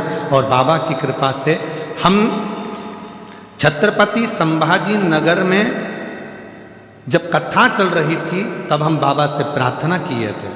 बाबा की कृपा से बाबा ने हमारी सुनी, इसलिए हम बाबा को यहाँ नमन करने आए हैं। मेरा बेटा का जो सिलेक्शन हुआ, आज मेरा बेटा बहुत आनंद से जबलपुर में उसकी ट्रेनिंग चल रही है गुरुदेव, और मैं बाबा को यहाँ नमन करने आई हूँ, जिसका मैंने फ़ोटो लगाया है। फ़ोटो आप लोग टीवी चैनल के माध्यम से देख सकते हैं, आस्था चैनल के माध्यम से देख सकते हैं। शिव तत्व की प्राप्ति, शंकर, ओघड़ी, शंभु, उसकी कृपा होती है। थोड़ा सा विश्वास को दृढ़ करना है। देवऋषि नारद ने शंकर के रुद्राक्ष को फेंक दिया।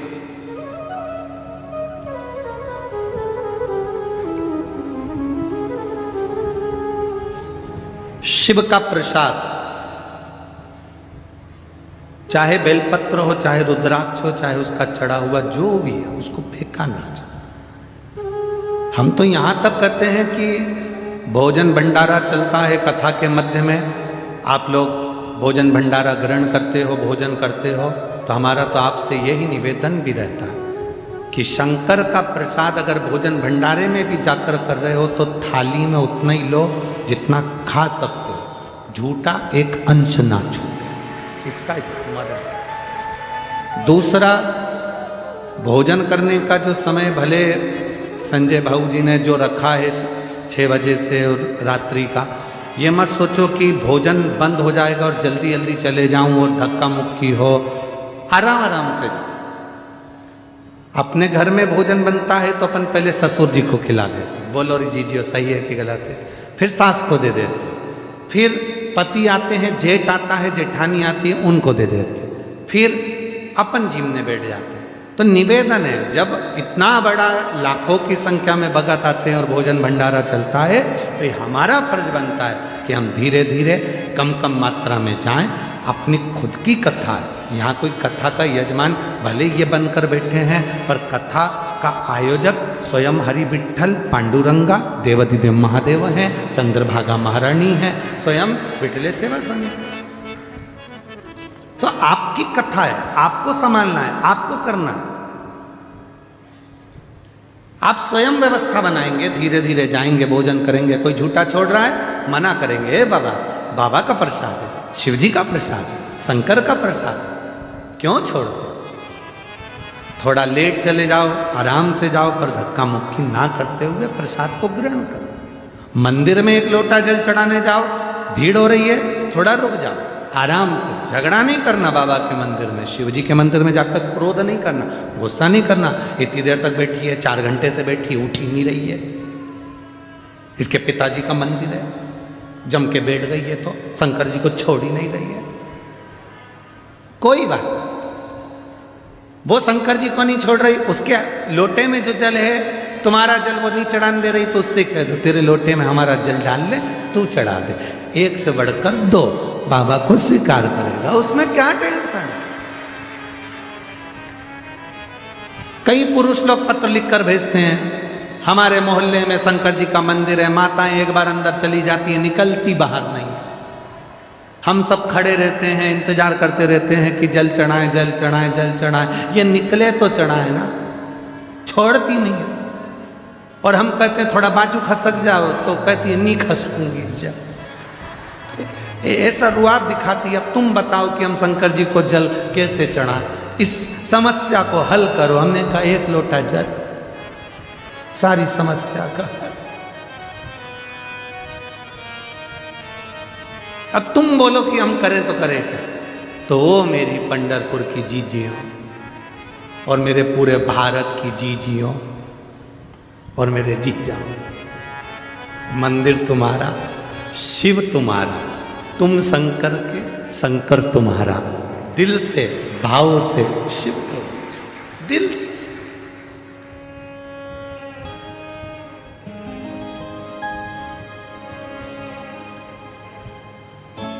कोई कह दे कि शंकर जी ब्राह्मण के हैं कि क्षत्रिय के हैं कि वैश्य के हैं कि शूद्र के हैं। पंडरीनाथ के मंदिर में इतने सारे वारकरी आते हैं, इतनी सारी वारकरी संप्रदाय के लोग आते हैं। आज तक जो यात्रा आती होगी उसमें ये नहीं पूछा जाता होगा कि तू ब्राह्मण है कि क्षत्रिय है कि वैश्य है कि शूद्र है।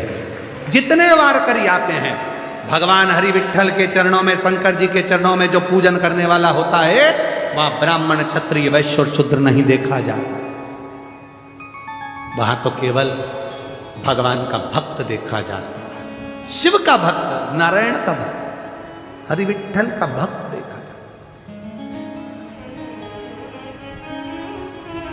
भगवान की दृष्टि में सब बराबर है, सब बराबर, कोई छोटा नहीं, कोई बड़ा नहीं। दुनिया के लोग भेद कर सकते हैं। देवर्षि नारद ने रुद्राक्ष की माला पटक दी, शंकर जी ने कहा था नारायण को मत कहना, माने नहीं ना। नारद जी सीधे बैकुंठ चले गए, श्रीमन नारायण। भगवान नारायण ने देखा नारद जी आए हैं, आंखें बंद करके और लेट गए, बोले ही नहीं। लक्ष्मी जी चरण दबाती दबाती बोली देवर्षि नारद आए। भगवान विष्णु लक्ष्मी जी से बोले तू भी आंख बंद करके बैठ जा, बोले ही मत।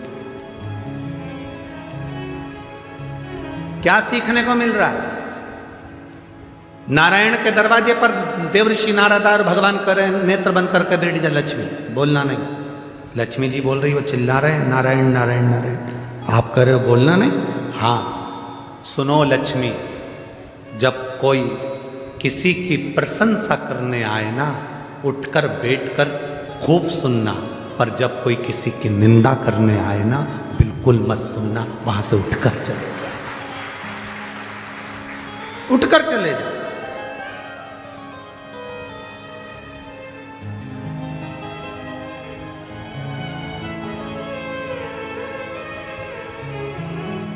औंधा नागनाथ में हुआ क्या था? नामदेव जी को बुरा क्या लगा था उस नागनाथ के मंदिर में? किस चीज का बुरा लगा था नामदेव जी को? नामदेव जी तो कीर्तन कर रहे थे मंदिर के अंदर। बहुत सारे विद्वान ब्राह्मण आ गए, बहुत विद्वान आ गए। नामदेव जी जहां कीर्तन करते थे वहां भीड़ बहुत हो जाती थी। लोग कहते हैं शिव पुराण होती है तो इतनी भीड़ क्यों होती है? इन सबको क्या निमंत्रण दिया जाता है? पीले चावल दिए जाते हैं, पत्रिका भेजी जाती है कि आप कथा में आओ? ना, केवल शक्कर का डब्बा खुला छोड़ दो, गुड़ का डब्बा खुला छोड़ दो, चीटी आ ही जाती है। संत नामदेव जी, संत तुकाराम जी, संत ज्ञानेश्वर जी, संत जितने भारत की भूमि के संत हुए, ये सब गुड़ और शक्कर का डब्बा है। जिस जहां जाते थे वहां भीड़ हो जाती थी।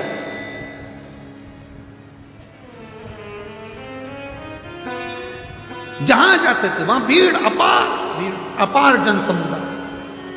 अब औंधा नागनाथ में, वो नागनाथ जी के मंदिर में भीड़ अपार, और गुस्सा आ गया ब्राह्मणों को, क्रोध। अरे ओ नामदेव जी, इतना ऊंचा को चक्कर नाच रहे हो, कीर्तन कर रहे हो, ये कीर्तन वीर्तन शंकर जी को प्रसन्न नहीं है। अगर तुम्हें कीर्तन करना है तो पंढरपुर जाओ, चलो उठो यहां से। नामदेव जी, विठ्ठल विठ्ठल विठ्ठला, माझा विठ्ठल पांडुरंगा।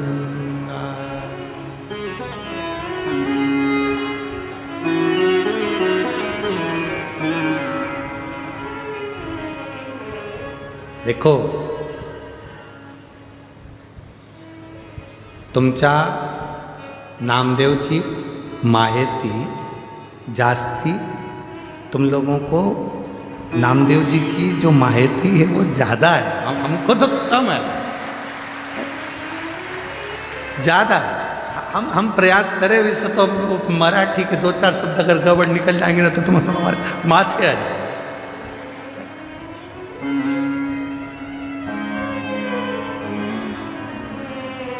नामदेव जी का चरित्र यहाँ का लोग चांगला बोलता है, हम तो थोड़ा बहुत बोल दे वैसे तो चल।